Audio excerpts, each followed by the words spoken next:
Pride and Prejudice by Jane Austen, Volume 2, chapter I Miss Bingley's letter arrived, and put an end to doubt. The very first sentence conveyed the assurance of their being all settled in London for the winter, and concluded with her brother's regret at not having had time to pay his respects to his friends in Hertfordshire before he left the country. Hope was over, entirely over, and when Jane could attend to the rest off the letter, she found little, except the professed affection of the writer, that could give her any comfort. Miss Darcy's praise occupied the chief of it. Her many attractions were again dwelt on, and Caroline boasted joyfully of their increasing intimacy, and ventured to predict accomplishment of the wishes which had been unfolded in her former letter. She wrote also with great pleasure of her brother's being an inmate of Mr. Darcy's house, and mentioned with raptures some plans off the latter with regard to new furniture. Elizabeth, to whom Jane very soon communicated the chief of all this, heard it in silent indignation. Her heart was divided between concern for her sister and resentment against all the others. To Caroline's assertion of her brother's being partial to Miss Darcy, she paid no credit. That he was really fond of Jane, she doubted no more than she had ever done. And much as she had always been disposed to like him, she could not think without anger, hardly without contempt, on that easiness of temper, that want of proper resolution which now made him the slave of his designing friends, and led him to sacrifice his own happiness to the caprice of their inclinations. Had his own happiness, however, been the only sacrifice, he might have been allowed to sport with it in whatever manner he thought best, but her sister's was involved in it, as she thought he must be sensible himself. It was a subject, in short, on which reflection would be long indulged, and must be unavailing.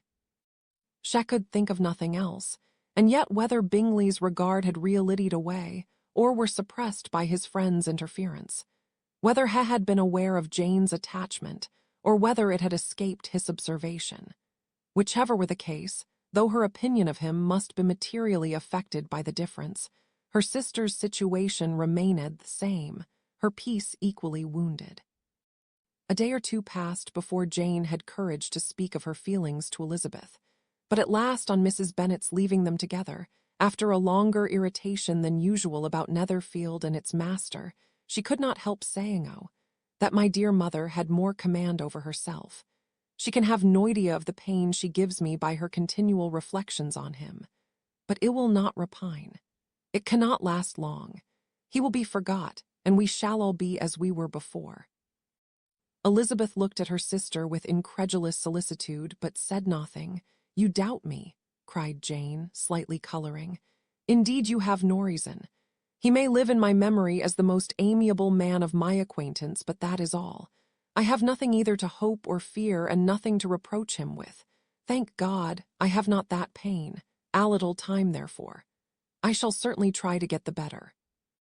With a stronger voice she soon added, "I have this comfort immediately, that it has not been more than an error of fancy on my side, and that it has done no harm to anyone but myself."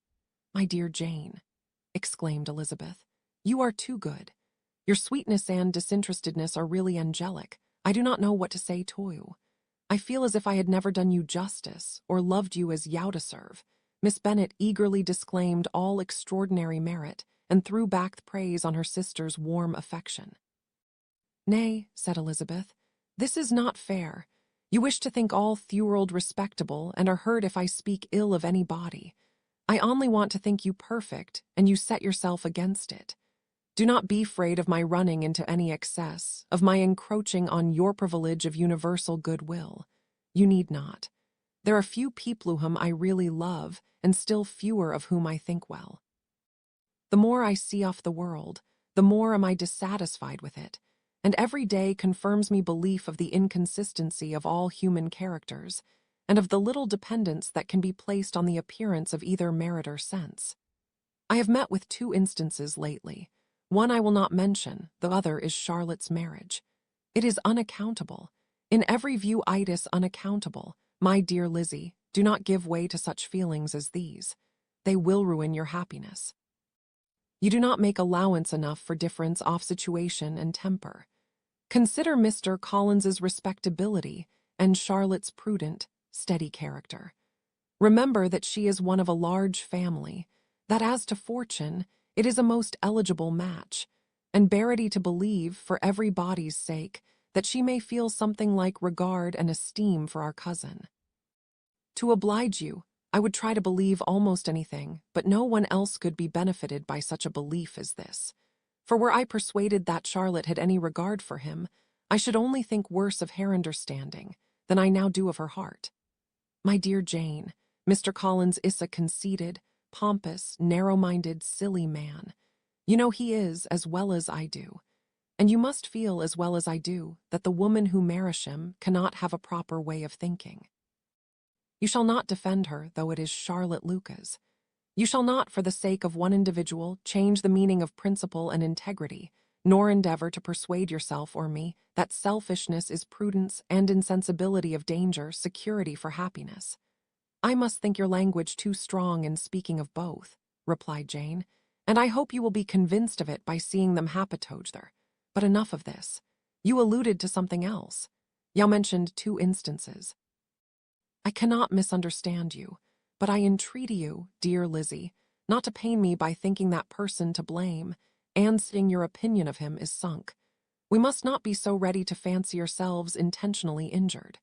We must not expect a lively young manto be always so guarded and circumspect. It is very often nothing but our own vanity that deceives us. Women fancy admiration means more than it does, and men take care that they should. If it is designedly done, they cannot be justified, but I have no idea of there being so much design in the world as some persons imagine. I am far from attributing any part of Mr. Bingley's conduct to design, said Elizabeth. But without scheming to do wrong or to make others unhappy, there may be error and there may be misery. Thoughtlessness, want of attention to other people's feelings, and want of resolution will do the business. And do you impute it to either of those? Yes, to the last. But if I go on, I shall displease you by saying what I think of persons you esteem. Stop me whilst you can. You persist, then, in supposing his sisters influence him. Yes, in conjunction with his friend. I cannot believe it. Why should they try to influence him? They can only wish his happiness, and if he is attached to me, no other woman can secure it. Your first position is false. They may wish many things besides his happiness. They may wish his increase of wealth and consequence. They may wish him to marry a girl who has all the importance of money, great connections, and pride. Beyond a doubt, they do wish him to choose Miss Darcy, replied Jane, but this may be from better feelings than you are supposing. They have known her much longer than they have known me. No wonder if they love her better. But whatever may be their own wishes, it is very unlikely they should have opposed their brothers. What sister would think herself at liberty to do it, unless there were something very objectionable? If they believed him attached to me, they would not try to part us. If he were so, they could not succeed. By supposing such an affection, you make everybody acting unnaturally and wrong, and me most unhappy. Do not distress me by the idea. I am not ashamed of having been mistaken, or, at least, it is slight. It is nothing in comparison of what I should feel in thinking ill of him or his sisters. Let me take it in the best light, in the light in which it may be understood. Elizabeth could not oppose such a wish, and from this time Mr. Bingley's name was scarcely ever mentioned between them. Mrs. Bennet still continued to wonder and repine at his returning no more, and though a day seldom passed in which Elizabeth did not account for it clearly, there seemed little chance of her ever considering it with less perplexity. Her daughter endeavored to convince her of what she did not believe herself, that his attentions to Jane had been merely the effect of a common and transient liking, which ceased when he saw her no more. But though the probability of the statement was admitted at that time, she had the same story to repeat every day. Mrs. Bennet's best comfort was that Mr. Bingley must be down again in the summer.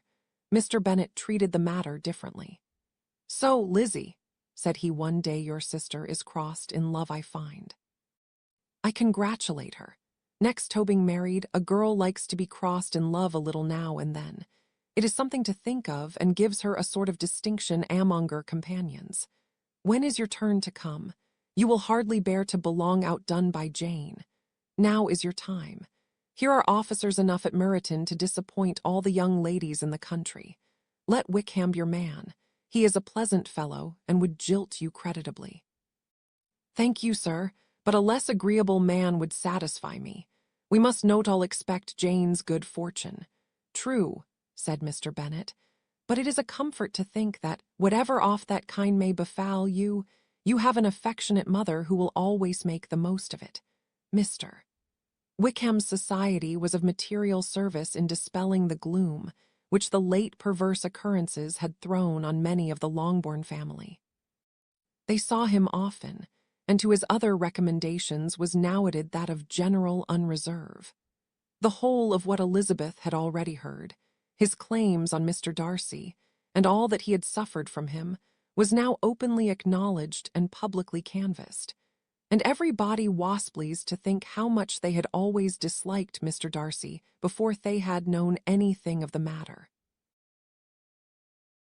Miss Bennet was the only creature who could suppose there might be any extenuating circumstances in the case, unknown to the society of Hertfordshire. Her mild and steady candour always pleaded for allowances, and urged the possibility of mistakes, but by everybody else Mr. Darcy was condemned as the worst of men. Chapter II. After a week spent in professions of love and schemes of felicity, Mr. Collins was called from his amiable Charlotte by the arrival of Saturday. The pain of separation, however, might be alleviated on his side by preparations for the reception of his bride, as he had reason to hope that shortly after his next return into Hertfordshire, the day would be fixed that was to make him the happiest of men. He took leave of his relations at Longbourn with as much solemnity as before, wished his fair cousin's health and happiness again, and promised their father Ranulph a letter of thanks. On the following Monday, Mrs. Bennet had the pleasure of receiving her brother and his wife, who came as usual to spend the Christmas at Longbourn. Mr. Gardiner was a sensible, gentlemanlike man, greatly superior to his sister, as well by nature as education. The Netherfield ladies would have had difficulty in believing that a man who lived by trade, and within view of his own warehouses, could have been so well-bred and agreeable. Mrs. Gardiner, who was several years younger than Mrs. Bennet and Mrs. Phillips, was an amiable, intelligent, elegant woman, and a great favourite with all her Longbourn nieces. Between Thetwo eldest and herself especially, there subsisted a very particular regard. They had frequently been staying with her in town. The first part of Mrs. Gardiner's business on her arrival was to distribute her presents and describe the newest fashions. When this was done, she had a less active part to play. It became her turn to listen. Mrs. Bennet had many grievances to relate and much to complain of. They had all been very ill-used since she last saw her sister. 2 of her girls had been on the point of marriage, and after all there was nothing in it. I do not blame Jane, she continued, for Jane would have got Mr. Bingley if she could.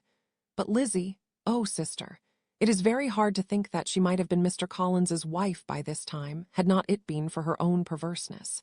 He made her an offer in this very room, and she refused him. The consequence of it is that Lady Lucas will have a daughter married before I have, and that Longbourn estate is just as much entailed as ever. The Lucases are very artful people indeed, sister. They are all for what they can get. I am sorry to say it off them, but so it is. It makes me very nervous and poorly to be thwarted so in my own family, and to have neighbours who think of themselves before anybody else.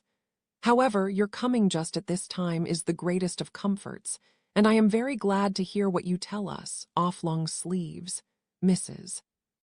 Gardiner, to whom the chief of this news had been given before, in the course of Jane and Elizabeth's correspondence with her, made her sister a slight answer, and in compassion to her nieces turned the conversation. When alone with Elizabeth afterwards, she spoke more on the subject. It seems likely to have been a desirable match for Jane, said she. "I am sorry it went off, but these things happen so often. A young man, such as you describe Mr. Bingley, so easily falls in love with a pretty girl for a few weeks, and when accident separates them, so easily forgets her, that these sort of inconstancies are very frequent. An excellent consolation in its way," said Elizabeth, "but it will not do for us. We do not suffer by accident.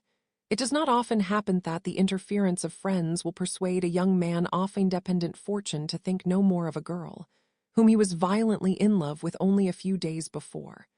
But that expression of violently in love is so hackneyed, so doubtful, so indefinite, that it gives me very little idea. It is a sophism applied to feelings which arise from an half-hour's acquaintance, as to a real, strong attachment. Pray, how violent was Mr. Bingley's love? I never saw a more promising inclination. He was growing quite inattentive to other people, and wholly engrossed by her. Every time they met, it was more decided and remarkable. At his own ball he offended 2 or 3 young ladies by not asking them to dance, and I spoke to him twice myself without receiving an answer. Could there be finer symptoms? Is not general incivility the very essence of love? Oh, yes. Of that kind of love which I suppose him to have felt. Poor Jane! I am sorry for her because, with her disposition, she may not get over it immediately. It had better have happened to you, Lizzie.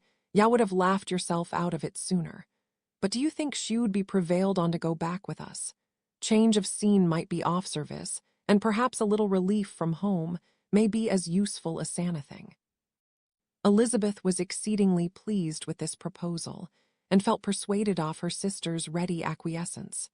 "I hope," added Mrs. Gardiner, "that no consideration with regard to Tothi's young man will influence her. We live in so different a part of town, all our connections are so different, and, as you well know, we go at so little that it is very improbable they should meet at all, unless he really comes to see her. And that is quite impossible, for he is now in the custody of his friend, and Mr. Darcy would no more suffer him to call on Jane in such a part of London. My dear aunt, how could you think of it? Mr. Darcy may perhaps have heard of such a place as Gracechurch Street, but he would hardly think a month's ablution enough to cleanse him from its impurities, were he once to enter it.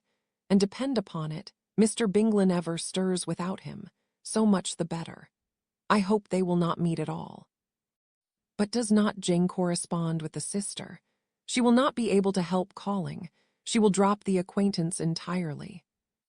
But in spite of the certainty in which Elizabeth affected to place this point, as well as the still more interesting one of Bingley's being withheld from seeing Jane, she felt a solicitude on the subject which convinced her, on examination, that she did not consider it entirely hopeless. It was possible, and sometimes she thought it probable, Tothi's affection might be reanimated, and the influence of his friend successfully combated by the more natural influence of Jane's attractions. Miss Bennet accepted her aunt's invitation with pleasure, and the Bingleys were no otherwise in her thoughts at the time than as she hoped that, by Caroline's not living in the same house with her brother, she might occasionally spend a morning with her, without any danger of seeing him. The Gardiners stayed a week at Longbourn, and what with the Phillipses, the Lucases, and the officers, there was not a day without its engagement. Mrs. Bennet had so carefully provided for the entertainment of her brother and sister that they did not once sit down to a family dinner. When the engagement was for home, some of the officers always made part of it, of which officers Mr. Wickham was sure to be one. And in these occasions, Mrs. Gardiner, rendered suspicious by Elizabeth's warm commendation of him, narrowly observed them both. Without supposing them, from what she saw, to be very seriously in love, their preference of each other was plain enough to make her a little uneasy, and she resolved to speak to Elizabeth on the subject before she left Hertfordshire, and represent to her the imprudence of encouraging such an attachment. To Mrs. Gardiner, Wickham had one means of affording pleasure, unconnected with his general powers. About 10 or a dozen years ago, before her marriage, she had spent a considerable time in that very part of Derbyshire to which he belonged. They had, therefore, many acquaintance in common, and though Wickham had been little there since the death of Darcy's father, 5 years before, it was yet in his power to give her fresher intelligence of her former friends than she had been in the way of procuring. Mrs. Gardiner had seen Pemberley, and known the late Mr. Darcy Bickerictor perfectly well.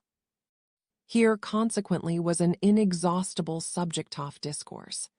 In comparing her recollection of Pemberley with the minute description which Wickham could give, and in bestowing her tribute of praise on the character of its late possessor, she was delighting both him and herself. On being made acquainted with the present Mr. Darcy's treatment of him, she tried to remember something off that gentleman's reputed disposition when quite a lad, which might agree with it, and was confident at last that she recollected having heard Mr. Fitzwilliam Darcy formerly spoken of as a very proud, ill-natured boy. Chapter I, Mrs. Gardiner's caution to Elizabeth was punctually and kindly given on the first favourable opportunity of speaking to her alone. After honestly telling her what she thought, she thus went on, "You are too sensible a girl, Lizzie, to fall in love merely because you are warned against it, and therefore I am not afraid of speaking openly. Seriously, I would have you be on your guard. Do not involve yourself, or endeavour to involve him in an affection which the want of fortune would make so very imprudent. I have nothing to say against him. He is a most interesting young man, and if he had the fortune he ought to have, I should think you could not do better. But as it is, you must not let your fancy run away with you. You have sense, and we'll expect you to use it. Your father would depend on your resolution and good conduct, I am sure. You must not disappoint your father." "My dear aunt, this is being serious indeed." "Yes, and I hope to engage you to be serious likewise." "Well then, you need not be under any alarm. I will take care of myself and of Mr. Wickham too. He shall not be in love with me if I can prevent it. Elizabeth, you are not serious now. I beg your pardon, I will try again. At present I am not in love with Mr. Wickham, no, I certainly am not. But he is, beyond all comparison, the most agreeable man I ever saw, and if he becomes really attached home, I believe it will be better that he should not. I see the imprudency of it. Oh, that abominable Mr. Darcy. My father's opinion of me does me the greatest honour, and I should be miserable to forfeit it. My father, however, is partial to Mr. Wickham. In short, my dear aunt, I should be very sorry to be the means of making any of you unhappy. But since we see every day that where there is affection, young people are seldom withheld by immediate want of fortune from entering into engagements with each other, how can I promise to be wiser than so many of my fellow creatures if I am tempted? Or how am I even to know that it would be wisdom to resist? All that I can promise you, therefore, is not to be in a hurry. I will not be in a hurry to believe myself his first object. When I am in company with him, I will not be wishing. In short, I will do my best. Perhaps it will be as well if you discourage his coming here so very often. At least, you should not remind your mother of inviting him, as I did the other day, said Elizabeth, with a conscious smile. Very true, it will be wise in me to refrain from that, but do not imagine that he is always here so often. It is on your account that he has been so frequently invited this week. You know my mother's ideas as to the necessity of constant company for her friends. But really, and upon my honour, I will try to do what I think to be wisest. And now, I hope you are satisfied. Her aunt assured her that she was, and Elizabeth having thanked her for the kindness of her hints, they parted. A wonderful instance of advice being given on such a point, without being resented. Mr. Collins returned into Hertfordshire soon after it had been quitted by the Gardiners and Jane, but as he took up his abode with the Lucases, his arrival was no great inconvenience to Mrs. Bennet. His marriage was now fast approaching, and she was at length so far resigned as to think it inevitable, and even repeatedly to say in an ill-natured tone Thatch wished they might be happy. Thursday was to be the wedding day, and on Wednesday Miss Lucas paid her farewell visit, and when she rose to take leave, Elizabeth, ashamed of her mother's ungracious and reluctant good wishes, and sincerely affected herself, accompanied hero out of the room. As they went downstairs together, Charlotte said, "I shall depend on hearing from you very often, Eliza, that you certainly shall, and I have another favor to ask. Will you come and see me? We shall often meet, I hope, in Hertfordshire. I am not likely to leave Kent for some time. Promise me, therefore, to come to Hunsford." Elizabeth could not refuse, though she foresaw little pleasure in the visit. "My father and Maria are to come to me in March," added Charlotte, "and I hope you will consent to be of the party. Indeed, Eliza, you will be as welcome to me as either of them." The wedding took place. The bride and bridegroom set off for Kent from the church door, and everybody had as much to say or to hear on the subject as usual. Elizabeth soon heard from her friend, and their correspondence was as regular and frequent as it had ever been. That it should be equally unreserved was impossible. Elizabeth could never address her without feeling that all the comfort of intimacy was over, and though determined not to slacken as a correspondent, it was for the sake of what had been, rather than what was. Charlotte's first letters were received with a good deal of eagerness. There could not but be curiosity to know how she would speak of her new home, how she would like Lady Catherine, and how happy she would dare pronounce herself Tobe. Though, when the letters were read, Elizabeth felt that Charlotte expressed herself on every point exactly as she might have foreseen. She wrote cheerfully, seemed surrounded with comforts, and mentioned nothing which she could not praise. The house, furniture, neighborhood, and roads were all to her taste, and Lady Catherine's behavior was most friendly and obliging.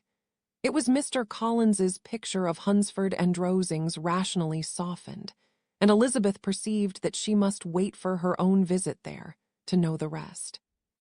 Jane had already written a few lines to her sister to announce their safe arrival in London, and when she wrote again, Elizabeth hoped it would be in her power to say something of the Bingleys. Her impatience for this second letter was as well rewarded as impatience generally is. Jane had been a week in town, without either seeing or hearing from Caroline. She accounted for it, however, by supposing Thather's last letter to her friend from Longbourn had by some accident been lost. "My aunt," she continued, "is going tomorrow into that part of town, and I shall take the opportunity of calling in Grosvenor Street. She wrote again when the visit was paid, and she had seen Miss Bingley. I did not think Caroline in spirits," were her words, "but she was very glad to see me, and reproached me for giving her no notice of my coming to London. I was right, therefore. My last letter had never reached her. I inquired after their brother, of course. He was well, but so much engaged with Mr. Darcy that they scarcely ever saw him. I found that Miss Darcy was expected to dinner. I wish I could see her. My visit was not long, as Caroline and Mrs. Hurst were going out. I dare say I shall soon see them here." Elizabeth shook her head over this letter. It convinced her that accident only could discover to Mr. Bingley her sister's being in town. 4 weeks passed away, and Jane saw nothing of him. She endeavored to persuade herself that she did not regret it, but she could no longer be blind to Miss Bingley's inattention. After waiting at home every morning for a fortnight, and inventing every evening a fresh excuse for her, the visitor did at last appear.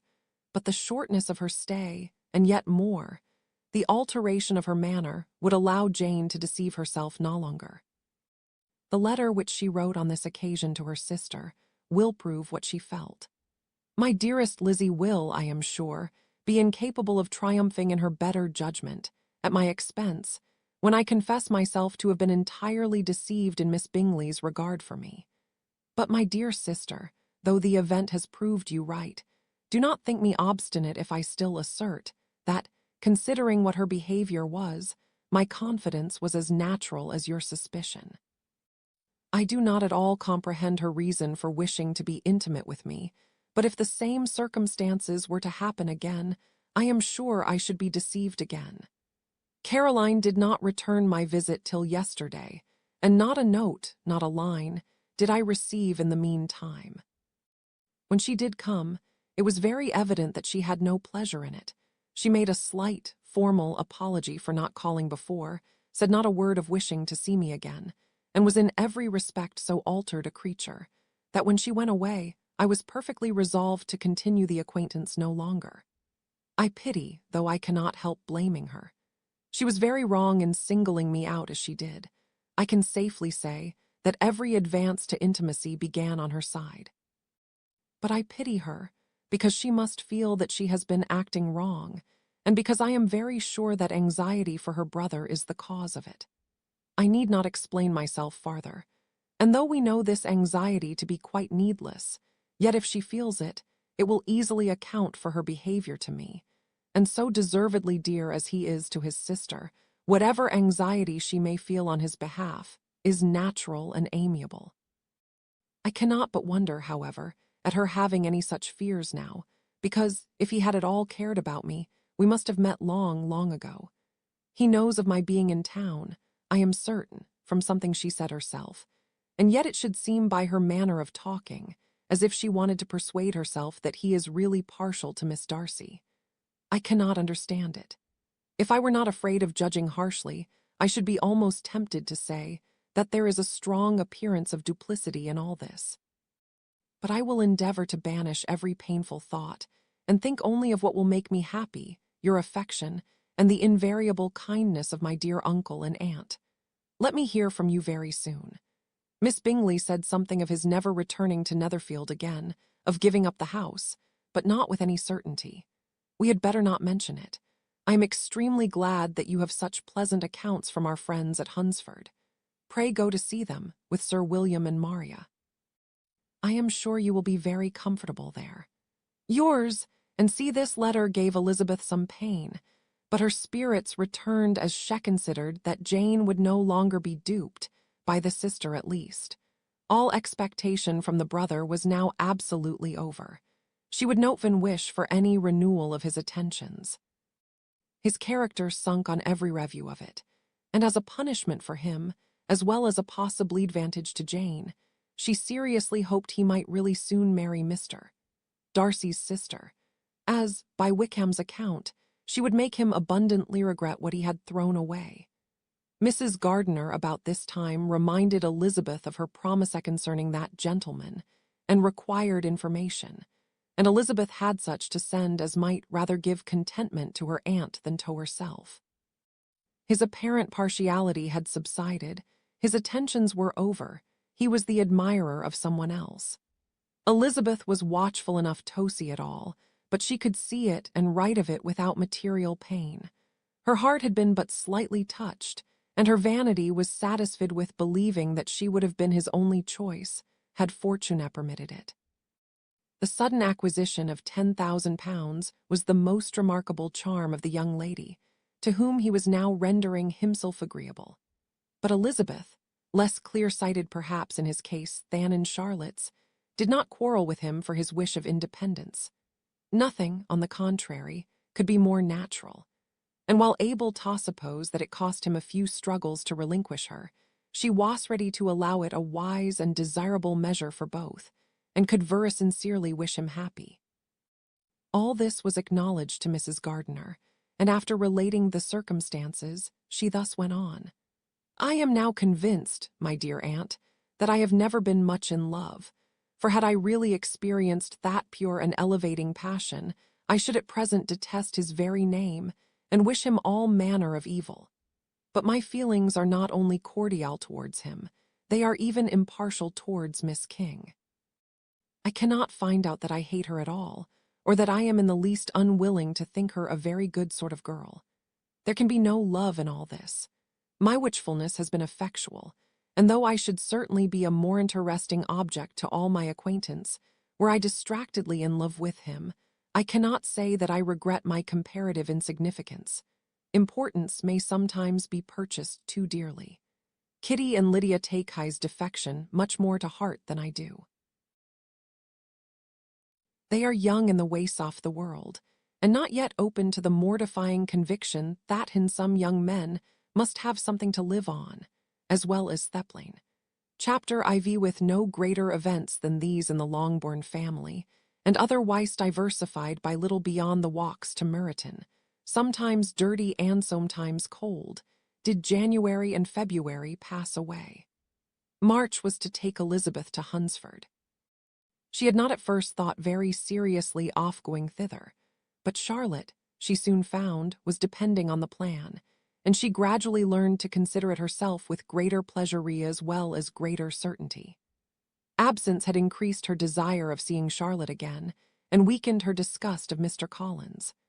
There was novelty in the scheme, and as, with such a mother and such incompanionable sisters, home could not be faultless, a little change was not unwelcome for its own sake. The journey would moreover give her a peep at Jane, and in short, as the time drew near, she would have been very sorry for any delay. Everything, however, went on smoothly, and was finally settled according to Charlotte's first sketch. She was to accompany Sir William and his second daughter. The improvement off spending a night in London was added in time, and the plan became perfect as plan could be. The only pain was in leaving her father, who would certainly miss her, and who, when it came to the point, so little liked her going, that hedled her to write to him, and almost promised to answer her letter. The farewell between herself and Mr. Wickham was perfectly friendly, on his side even more. His present pursuit could not make him forget that Elizabeth had been the first to excite and to deserve his attention, the first to listen and to pity, the first to be admired. And in his manner off bidding her adieu, wishing her every enjoyment, reminding her of what was to expect in Lady Catherine de Bourgh, and trusting their opinion of her, their opinion of everybody would always coincide. There was a solicitude, an interest which she felt must ever attach her to him with a most sincere regard. And she parted from him convinced that whether married or single, he must always be her model of amiable and pleasing. Her fellow travelers the next day were not of a kind to make her think him less agreeable. Sir William Lucas and his daughter Maria, a good-humored girl, but as empty-headed as himself, had nothing to say that could be worth hearing, and were listened to with about as much delight as the rattle of the chaise. Elizabeth loved absurdities, but she had known Sir William's too long. He could tell her nothing new of the wonders of his presentation and knighthood, and his civilities were worn out like his information. It was a journey of only 24 miles, and they began it so early as to be in Gracechurch Street by noon. As they drove to Mr. Gardiner's store, Jane was at a drawing-room window watching their arrival. When they entered the passage, she was there to welcome them, and Elizabeth, looking earnestly in her face, was pleased to see it healthful and lovely as ever. On the stairs were a troop of little boys and girls, whose eagerness for their cousin's appearance would not allow them to eat in the drawing-room, and whose shyness, as they had not seen her for a 12-month, prevented their coming lower. All was joy and kindness. The day passed most pleasantly away, the morning in bustle and shopping, and the evening at one of the theatres. Elizabeth then contrived to sit by her aunt. Their first subject was her sister, and she was more grieved than astonished to hear, in reply to her minute inquiries, that though Jane always struggled to support her spirits, there were periods of dejection. It was reasonable, however, to hope that they would not continue long. Mrs. Gardiner gave her the particulars also of Miss Bingley's visit in Gracechurch Street, and repeated conversations occurring at different times between Jane and herself, which proved that the former had, from her heart, given up the acquaintance. Mrs. Gardiner then rallied her niece on Wickham's desertion, and complimented her on bearing it so well. "But, my dear Elizabeth," she added, "what sort of girl is Miss King? I should be sorry to think our friend mercenary." "Pray, my dear aunt, what is the difference in matrimonial affairs between the mercenary and the prudent motive? Where does discretion end and avarice begin? Last Christmas you were afraid of his marrying me, because it would be imprudent. And now, because he is trying to get Agril with only £10,000, you want to find out that he is mercenary. If you will only tell me what sort of girl Miss King is, I shall know what to think. She is a very good kind of girl, I believe. I know no harm of her." But he paid her not the smallest attention, till her grandfather's death made her mistress of this fortune. No, why should he? If it was not allowable for him to gain my affections, because I had no money, what occasion could there be for making love to a girl whom he did not care about, and who was equalibor? But there seems indelicacy in directing his attentions towards her, so soon after this event. A man in distressed circumstances has not time for all those elegant decorums which other people may observe. If she does not object to it, why should we? Her not objecting does not justify him. It only shows her being deficient in something herself sense or feeling. Well, cried Elizabeth, have it as you choose. He shall be mercenary and she shall be foolish. No, Lizzie, that is what I do not choose. I should be sorry, to think ill of a young man who has lived so long in Derbyshire. Oh, if that is all, I have a very poor opinion of young men who live in Derbyshire, and their intimate friends who live in Hertfordshire are not much better. I am sick of them all. Thank heaven. I am going tomorrow where I shall find a man who has not one agreeable quality, who has neither manner nor sense to recommend him. Stupid men are the only ones worth knowing, after all. Take care, Lizzie. That speech savors strongly of disappointment. Before they were separated by the conclusion of the play, she had the unexpected happiness of an invitation to accompany her uncle and aunt in a tour of pleasure which they proposed taking in the summer. We have not quite determined how far it shall carry us, said Mrs. Gardiner, but perhaps to the lakes. No scheme could have been more agreeable to Elizabeth, and her acceptance of the invitation was most ready and grateful. My dear aunt, she rapturously cried, what delight, what felicity! You give me fresh life and vigor. Adieu to disappointment and spleen. What are Mento rocks and mountains? Oh, what hours of transport we shall spend!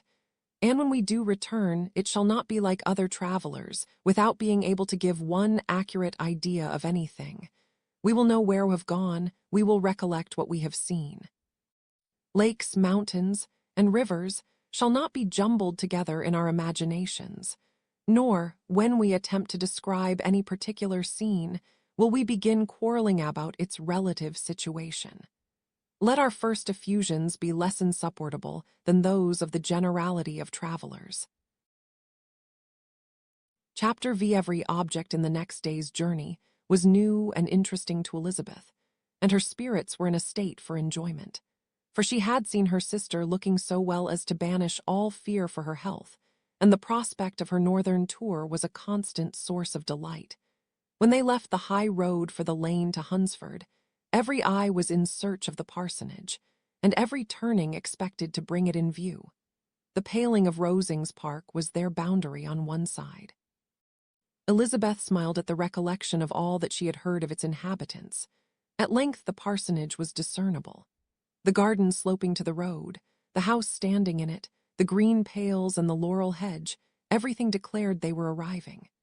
Mr. Collins and Charlotte appeared at head door, and the carriage stopped at the small gate, which led by a short gravel walk to the house, amidst the nods and smiles of the whole party. In a moment they were all out of the chaise, rejoicing at the sight of each other. Mrs. Collins welcomed her friend with the liveliest pleasure, and Elizabeth was more and more satisfied with coming, when she found herself so affectionately received. She saw instantly that her cousin's manners were not altered by his marriage.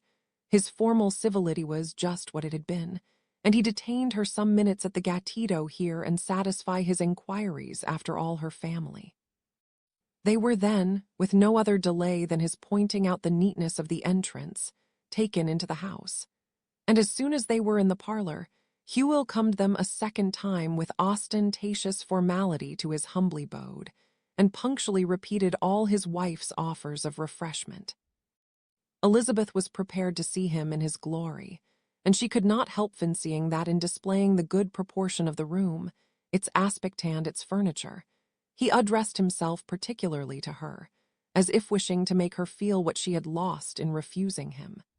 But though everything seemed neat and comfortable, she was not able to gratify him by any sigh of repentance, and rather looked with wonder at her friend that she could have so cheerful an air with such a companion. When Mr. Collins said anything of which his wife might reasonably be ashamed, which certainly was not unseldom, she involuntarily turned her eye on Charlotte. Once or twice she could discern a faint blush, but in general Charlotte wisely did not hear. After sitting long enough to admire every article of furniture in the room, from the sideboard to the fender, to give an account of their journey and of all that had happened in London, Mr. Collins invited them to take a stroll in the garden, which was large and well laid out, and to the cultivation of which he attended himself. To work in his garden was one of his most respectable pleasures, and Elizabeth admired the command of countenance with which Charlotte talked of the healthfulness of the exercise, and owned she encouraged it as much as possible. Here, leading the way through every walk and crosswalk, and scarcely allowing them an interval to utter the praises he asked for, every view was pointed out with a minuteness which left beauty entirely behind. He could number the fields in every direction, and could tell how many trees there were in the most distant clump. Viewed off all the views which his garden, or which the country, or the kingdom could boast, none were to be compared with the prospect of Rosings, afforded by an opening in the trees that bordered the park nearly opposite the front of his house. It was a handsome modern building, well situated on rising ground. From his garden, Mr. Collins would have led them round his 2 meadows, but the ladies, not having shoes to encounter the remains of a white frost, turned back.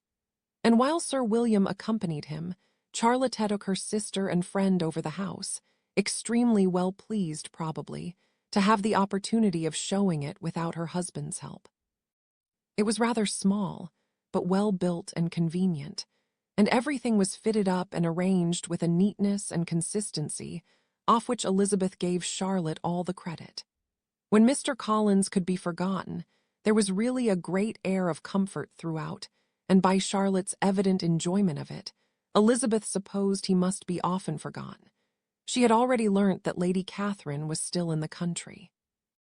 It was spoken of again while they were at dinner, when Mr. Collins, joining in, observed, "Yes, Miss Elizabeth, you will have the honour of seeing Lady Catherine Berg on the ensuing Sunday at church, and I need not say you will be delighted with her.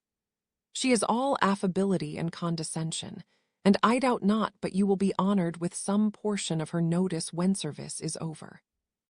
I have scarcely any hesitation in saying that she will include you and my sister Maria in every invitation with which she honours us during your stay here. Her behaviour to my dear Charlotte is charming. We dine at Rosings twice every week, and are never allowed to walk home. Her ladyship's carriage is regularly ordered for us.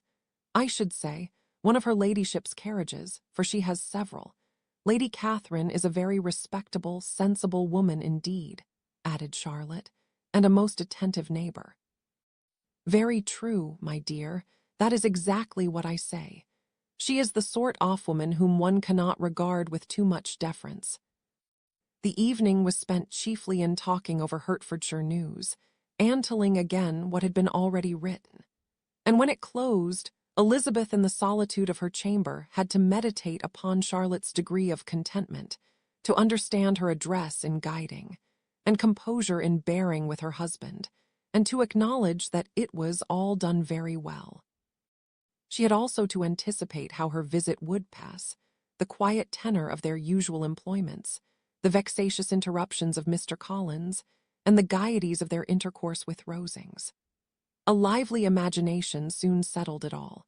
About the middle of the next day, as she was in her room getting ready for a walk, a sudden noise below seemed to speak the whole house in confusion, and after listening a moment, she heard somebody running upstairs in a violent hurry and calling loudly after her.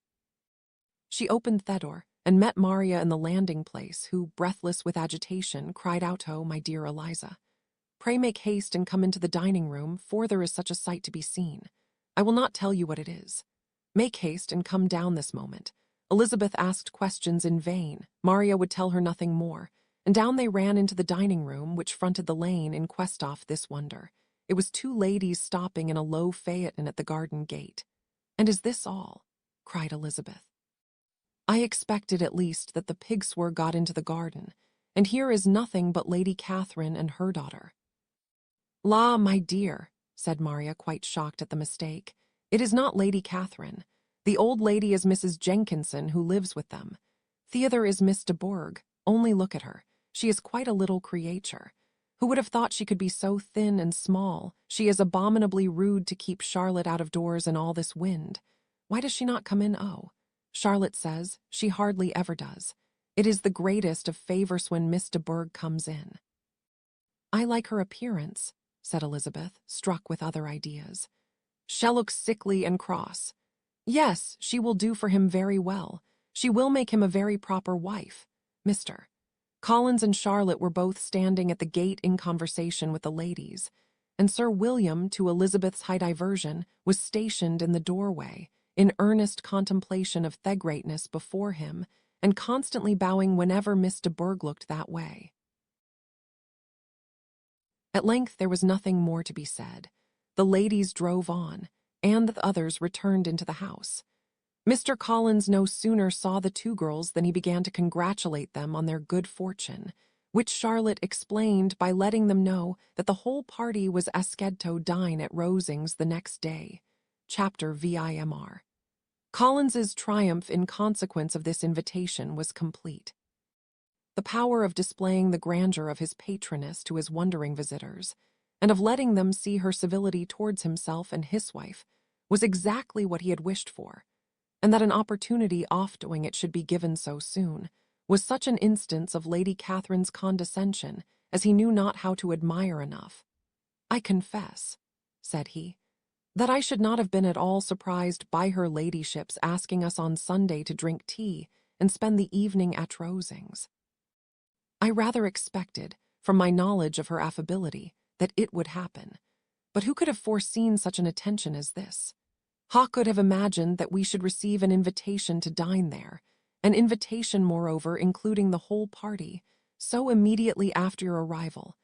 I am the less surprised at what has happened," replied Sir William, "from that knowledge of what the manners of the great really are, which me situation in life has allowed me to acquire.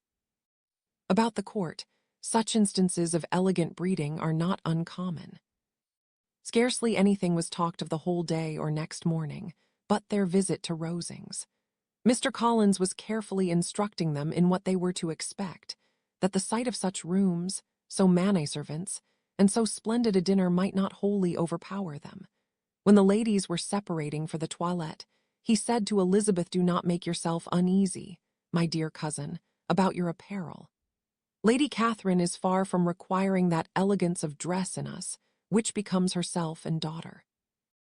I would advise you merely to put on whatever of your clothes is superior to the rest. There is no occasion for anything more. Lady Catherine will not think the worse of you for being simply dressed. She likes to have the distinction of rank preserved." While they were dressing, he came 2 or 3 times to their different doors, to recommend their being quick, as Lady Catherine very much objected to be kept waiting for her dinner. Such formidable accounts of her ladyship, and her manner of living, quite frightened Maria Lucas, who had been little used to company, and she looked forward to her introduction at Rosings with as much apprehension as her father had on to his presentation at St. James's. As the weather was fine, they had a pleasant walk of about half a mile across the park. Every park has its beauty and its prospects, and Elizabeth saw much to be pleased with, though she could not be in such raptures as Mr. Collins expected the scene to inspire, and was but slightly affected by his enumeration of the windows in front of the house, and his relation of what the glazing altogether had originally cost Sir Louis de Bourgh. When they ascended the steps to the hall, Maria's alarm was every moment increasing, and even Sir William did not look perfectly calm. Elizabeth's courage did not fail her. She had heard nothing of Lady Catherine that spoke her awful from any extraordinary talents or miraculous virtue, and the mere stateliness of money and rank she thought she could witness without trepidation.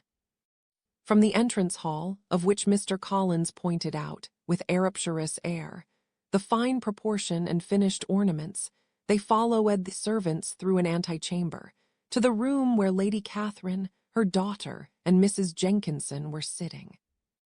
Her ladyship, with great condescension, arose to receive them, And as Mrs. Collins had settled it with her husband that the office of introduction should be hers, it was performed in a proper manner, without any of those apologies and thanks which he would have thought necessary.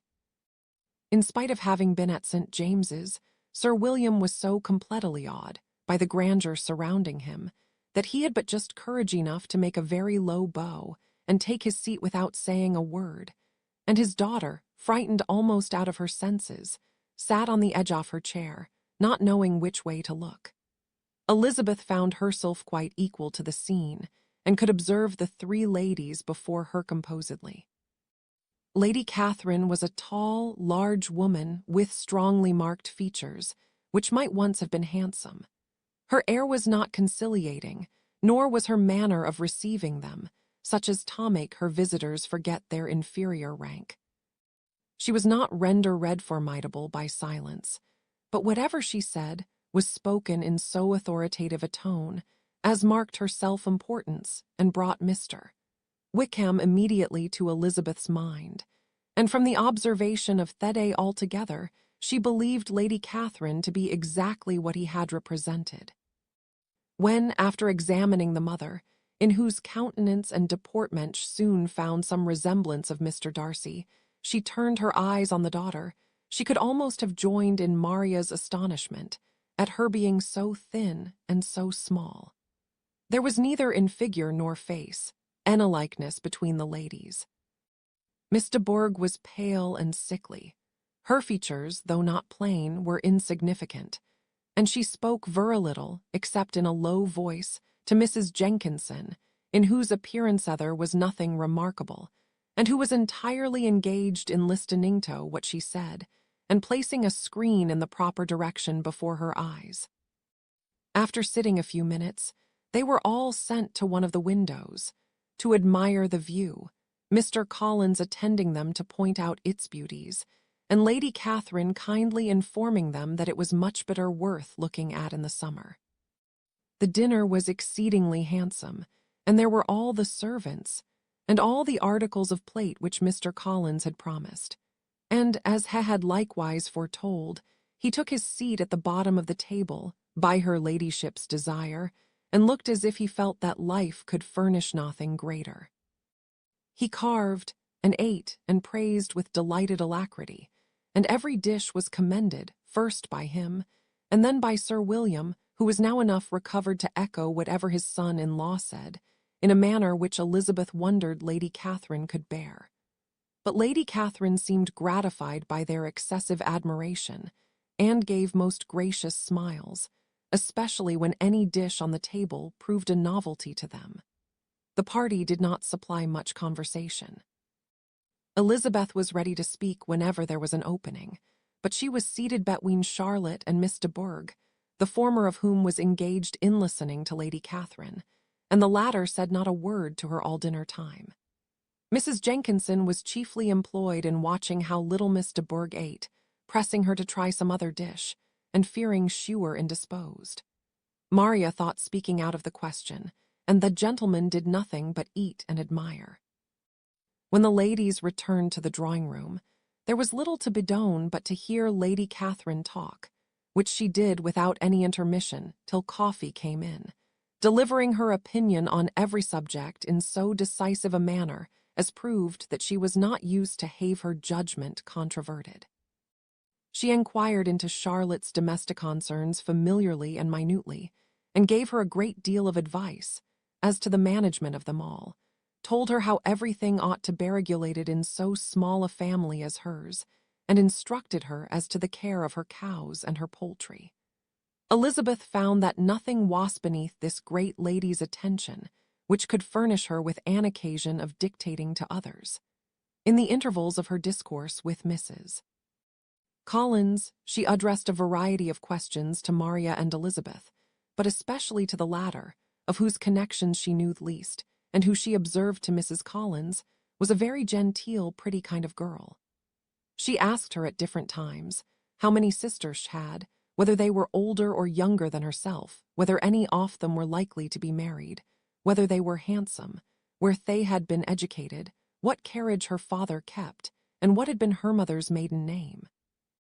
Elizabeth felt all the impertinence of her questions, but answered them very composedly. Lady Catherine then observed, "Your father's estate is entailed on Mr. Collins, I think. For your sake," turning to Charlotte, "I am glad of it, but otherwise I see no occasion for entailing estates from the female line. It was not thought necessary in Sir Louis de Bourgh's family. Do you play and sing, Miss Bennet, a little? Oh, then, some time or other we shall be happy to hear you. Your instrument is a capital one, probably superior to, you shall try it some day. Do your sisters play and sing?" "One of them does. Why did not you all learn? You ought all to have learned. The Miss Webbs all play, and their father has not so good an income as yours. Do you draw? No, not at all. What, none of you, not one." "That is very strange, but I suppose you had no opportunity. Your mother should have taken you to town every spring for the benefit of masters. My mother would have had no objection, but my father hates London." "Has your governess left you?" "We never had any governess." "No governess? How was that possible? 5 daughters brought up at home without a governess." "I never heard of such a thing. Your mother must have been quite a slave to your education." Elizabeth could hardly help smiling as she assured her that had not been the case. "Then who taught you? Who attended to you? Without a governess you must have been neglected. Compared with some families, I believe we were, but such of us as wished to learn never wanted the means. We were always encouraged Toried and had all the masters that were necessary. Those who chose to badle certainly might." "I, no doubt, but that is what a governess will prevent, and if I had known your mother, I should have advised her most strenuously to engage on. I always say that nothing is to be done in education without steady and regular instruction, and nobody but a governess can give it. It is wonderful how many families I have been the means of supplying in that way. I am always glad to get a young person well placed out. 4 nieces of Mrs. Jenkinson are most delightfully situated through my means, and it was but the other day that I recommended another young person, how was merely accidentally mentioned to me, and the family are quite delighted with her. Mrs. Collins, did I tell you of Lady Metcalfe's calling yesterday to thank me? She finds Miss Pope a treasure. "Lady Catherine," said she, "you have given me a treasure. Are any of your younger sisters out, Miss Bennet?" "Yes, ma'am, all." "All? What, all 5 out at once? Very odd. And you only the second. The younger ones out before the elder are married. Your younger sisters must be very young. Yes, my youngest is not 16. Perhaps she is full young to be much in company.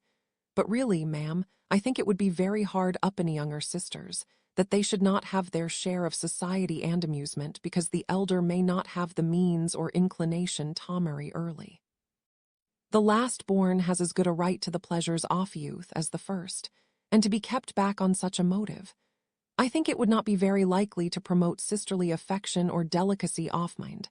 Upon my word," said her ladyship, "you give your opinion very decidedly for so young a person. Pray, what is your age, with 3 younger sisters grown up?" replied Elizabeth, smiling. "Your ladyship can hardly expect me to own it." Lady Catherine seemed quite astonished at not receiving a direct answer, and Elizabeth suspected herself to be the first creature who had ever dared to trifle with so much dignified impertinence. "You cannot be more than 20, I am sure. Therefore you need not conceal your age." "I am not 21." When the gentlemen had joined them, and tea was over, the card tables were placed. Lady Catherine, Sir William, and Mr. and Mrs. Collins sat down to quadrille, and as Miss de Bourgh chose to play at casino, Thetwo girls had the honor of assisting Mrs. Jenkinson to make up her party. Their table was superlatively stupid. Scarcely a syllable was uttered that did not relate to the game, except when Mrs. Jenkinson expressed her fears of Miss de Bourgh's being too hot or too cold, or having too much or too little light. A great deal more passed at the other table. Lady Catherine was generally speaking, stating the mistakes of the 3 others, or relating some anecdote of herself. Mr. Collins was employed in agreeing to everything her ladyship said, thanking her for every fish he won, and apologizing if he thought he won too many. Sir William did not say much. He was storing his memory with anecdotes and noble names, When Lady Catherine and her daughter had played as long as they chose, the tables were broke up, the carriage was offered to Mrs. Collins, gratefully accepted, and immediately ordered. The party then gathered round the fire to hear Lady Catherine determine what weather they were to have on the morrow. From these instructions they were summoned by the arrival of the coach, and with many speeches of thankfulness on Mr. Collins's side, and as many bows on Sir William's, they departed. As soon as they had driven from the door, Elizabeth was called on by her cousin to give her opinion of all that she had seen at Rosings, which, for Charlotte's sake, she made more favourable than it really was. Other commendation, though costing her some trouble, could by no means satisfy Mr. Collins, and he was very soon obliged to take her ladyship's praise into his own hands. Chapter VII. Sir William stayed only a week at Hunsford, but his visit was long enough to convince him of his daughter's being most comfortably settled, and offer possessing such a husband and such a neighbour as were not often met with. While Sir William was with them, Mr. Collins devoted his mornings to driving him out in his gig, and showing him the country. But when he went away, the whole family returned to their usual employments, and Elizabeth was thankful to find that they did not see more of her cousin by the alteration, for the chief of the time between breakfast and dinner was now passed by him either at work in the garden, or in reading and writing, and looking out of window in his own book-room, which fronted the road. The room in which the ladies sat was backwards. Elizabeth at first had rather wondered that Charlotte should not prefer the dining parlour for common use. It was a better-sized room, and had a pleasanter aspect. But she soon saw that her friend had an excellent reason for what she did, for Mr. Collins would undoubtedly have been much less in his own apartment had they sat in one equally lively. Ange gave Charlotte credit for the arrangement.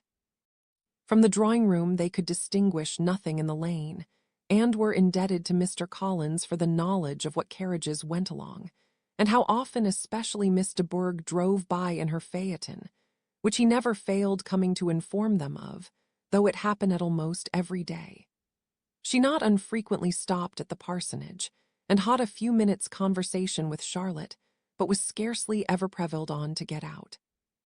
Very few days passed in which Mr. Collins did not walk to Rosings, and not many in which his wife did not think it necessary to go likewise, until Elizabeth recollected that there might be other family Livingstone be disposed of.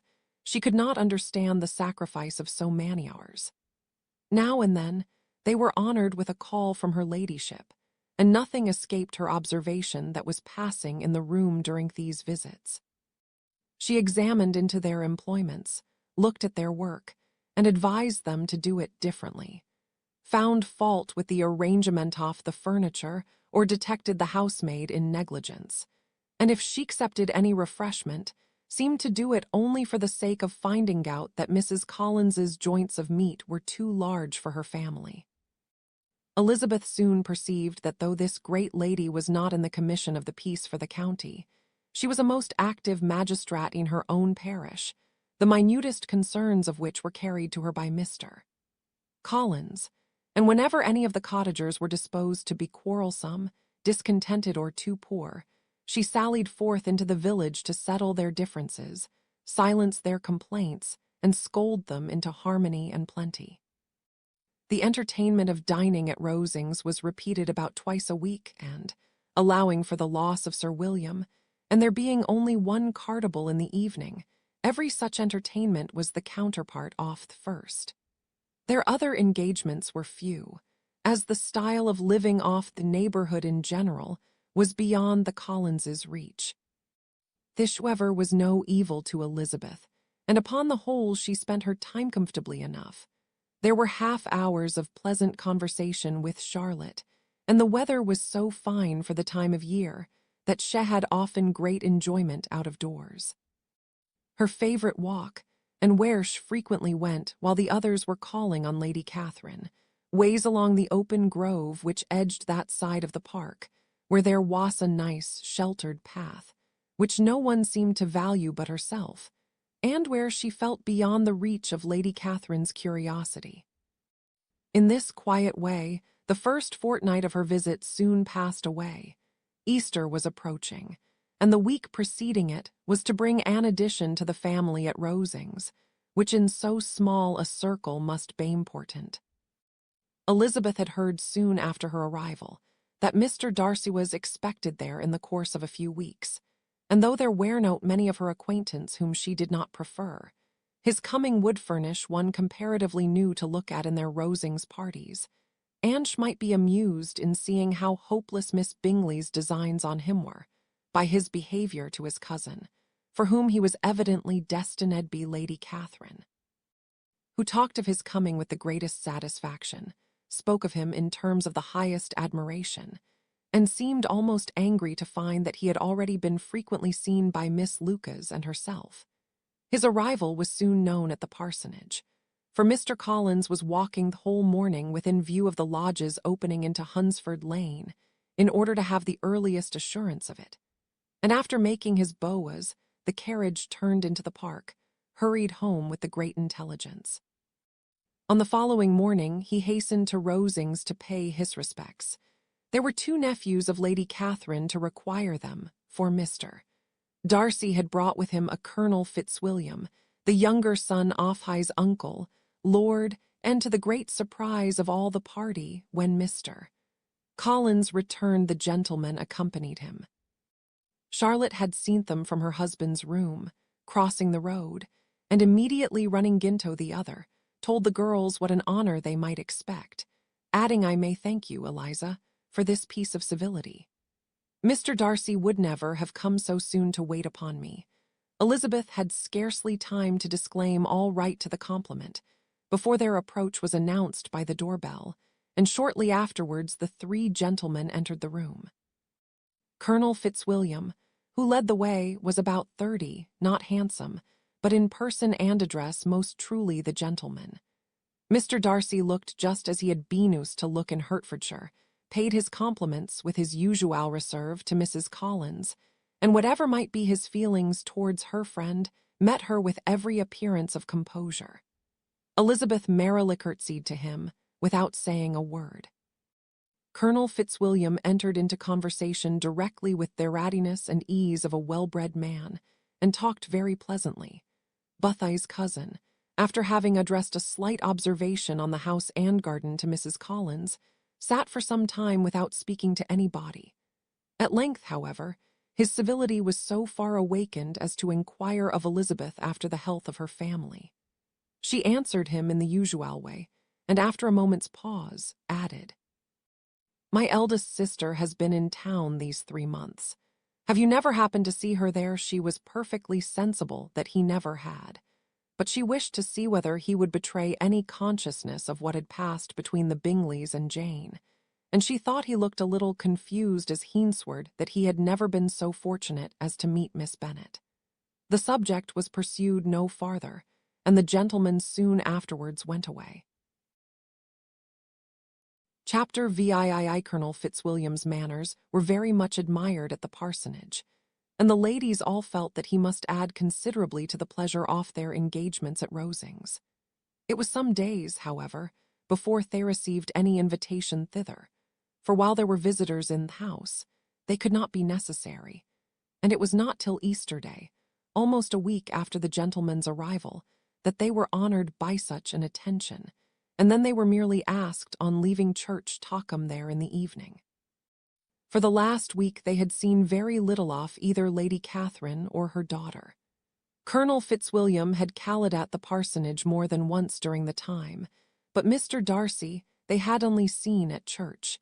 The invitation was accepted, of course, and at a proper hour they joined the party in Lady Catherine's drawing-room.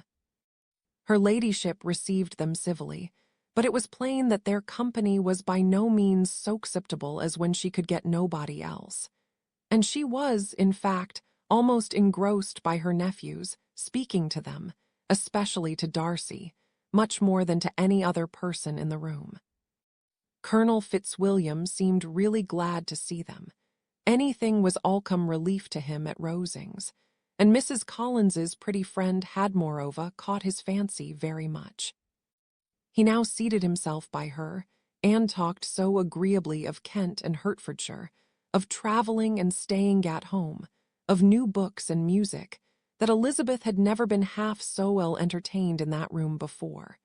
And they conversed with so much spirit and flow as to draw the attention of Lady Catherine herself, as well as of Mr. Darcy. His eyes had been soon and repeatedly turned towards them with a look of curiosity, and that her ladyship after a while shared the feeling was more openly acknowledged, for she did not scruple to call out, "What is that you are saying, Fitzwilliam?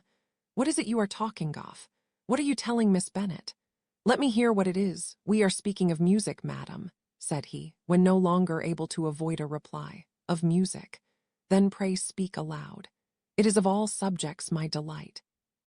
I must have my share in the conversation, if you are speaking of music. There are few people in England, I suppose, who have more true enjoyment of music than myself, or a better natural taste. If I had ever learnt, I should have been a great proficient, and so would Anne, if her health had allowed her to apply. I am confident that she would have performed delightfully. How does Georgiana get on, Darcy, Mr.?" Darcy spoke with affectionate praise of his sister's proficiency. "I am very glad to hear such a good account of her," said Lady Catherine, "and pray tell her from me that she cannot expect to excel if she does not practice a great deal."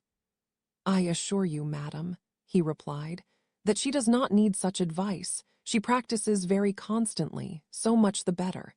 It cannot be done too much, and when I next write to her, I shall charge her not to neglect it on any account. I often tell young ladies that no excellence in music is to be acquired without constant practice. I have told Miss Bennet several times, Thatch will never play really well unless she practices more, and though Mrs. Collins has no instrument, she is very welcome, as I have often told her, to come to Rosings every day and play on the pianoforte in Mrs. Jenkinson's room. She would be in nobody's way, in that part of the house, Mr. Darcy looked a little ashamed of his aunt's ill-breeding, and made no answer. When coffee was over, Colonel Fitzwilliam reminded Elizabeth of having promised to play to him, and she sat down directly to the instrument. He drew a chair near her. Lady Catherine listened to half a song, and then talked, as before, to her other nephew, till the latter walked away from her, and moving with his usual deliberation towards the pianoforte, stationed himself so as to command a full view of the fair performer's countenance. Elizabeth saw what he was doing, and at the first convenient pause, turned to him with an arch smile, and said, "You mean to frighten me, Mr. Darcy, by coming in all this state to hear him. But I will not be alarmed, though your sister does play so well. There is a stubbornness about me that never can bear to be frightened at how will of others. My courage always rises with every attempt to intimidate me." "I shall not say that you are mistaken," he replied, "because you could not really believe me to entertain any design of alarming you, and I have had the pleasure of your acquaintance long enough to know that you find great enjoyment in occasionally professing opinions which in fact are not your own." Elizabeth laughed heartily at this picture of herself, and said to Colonel Fitzwilliam, "Your cousin will give you a very pretty notion of me, and teach you not to believe a word I say. I am particularly unlucky in meeting with a person so well able to expose my real character, in a part of the world where I had hoped to pass myself off with some degree of credit. Indeed, Mr. Darcy, it is very ungenerous in you to mention all that you knew to my disadvantage in Hertfordshire, and, give me leave to say, very impolitic too, for it is provoking me to retaliate, and such things may come out as will shock your relations to hear. I am not afraid of you," said he, smilingly. "Pray let me hear what you have to accuse him of," cried Colonel Fitzwilliam. "I should like to know how he behaves among strangers." "You shall hear then, but prepare yourself for something very dreadful. The first time of my ever seeing him in Hertfordshire, you must know, was at a ball, and at this ball, what do you think he did? He danced only 4 dances. I am sorry to pain you, but so it was. He danced Onliford dances, though gentlemen were scarce, and to my certain knowledge, more than one young lady was sitting down in want of a partner. Mr. Darcy, you cannot deny the fact. I had not at that time the honor of knowing any lady in the assembly beyond my own party, true, and nobody can ever be introduced in a ballroom. Well, Colonel Fitzwilliam, what do I play next? My fingers wait your orders, perhaps, said Darcy. I should have judged better had I sought an introduction, but I am ill qualified to recommend myself to strangers. Shall we ask your cousin the reason of this? Said Elizabeth, still addressing Colonel Fitzwilliam. Shall we ask him why a man of sense and education, and who has lived in the world, is ill qualified to recommend himself to strangers? I can answer your question, said Fitzwilliam, without applying to him. It is because he will not give himself the trouble. I certainly have not the talent which some people possess, said Darcy, of conversing easily with those I have never seen before. I cannot catch their tone of conversation or appear interested in their concerns, as I often see done. My fingers, said Elizabeth, do not move over this instrument in themisterly manner which I see so many women's do. They have not the same force or rapidity, and do not produce the same expression. But then I have always supposed it to be my own fault, because I would not take the trouble of practicing. It is not that I do not believe my fingers escapable as any other woman's of superior execution. Darcy smiled and said, You are perfectly right. You have employed your time much better. No one admitted to the privilege of hearing you can't think anything wanting. We neither of us perform to strangers. Here they were interrupted by Lady Catherine, who called out to know what they were talking of. Elizabeth immediately began playing again. Lady Catherine approached, and after listening for a few minutes, said to Darcy, Miss Bennet would not play at all amiss if she practiced more and could have the advantage of a London master. She has a very good notion of fingering, though her taste is not equal to Anne's. Anne would have been a delightful performer had her health allowed her to learn. Elizabeth looked at Darcy to see how cordially he assented to his cousin's praise, but neither at that moment nor at any other could she discern any symptom of love, and from the whole of his behaviour to Miss de Bourgh she derived this comfort for Miss Bingley, that he might have been just as likely to marry her, had she been his relation. Lady Catherine continued her remarks on Elizabeth's performance, mixing with them many instructions on execution and taste. Elizabeth received them with all the forbearance of civility, and at the request of the gentleman remained at the instrument till her ladyship's carriage was ready to take them all home. Chapter X. Elizabeth was sitting by herself the next morning, and writing to Jane, while Mrs. Collins and Maria were gone on business into the village, when she was startled by a ring at the door, the certain signal of a visitor. As she had heard no carriage, she thought it not unlikely to be Lady Catherine, and under that apprehension was putting away her half-finished letter that she might escape all impertinent questions, when the door opened, and to her very great surprise, Mr. Darcy and Mr. Darcy only entered the room. He seemed astonished, too, on finding her alone, and apologized for his intrusion, by letting her know that he had understood all the ladies' tobe within.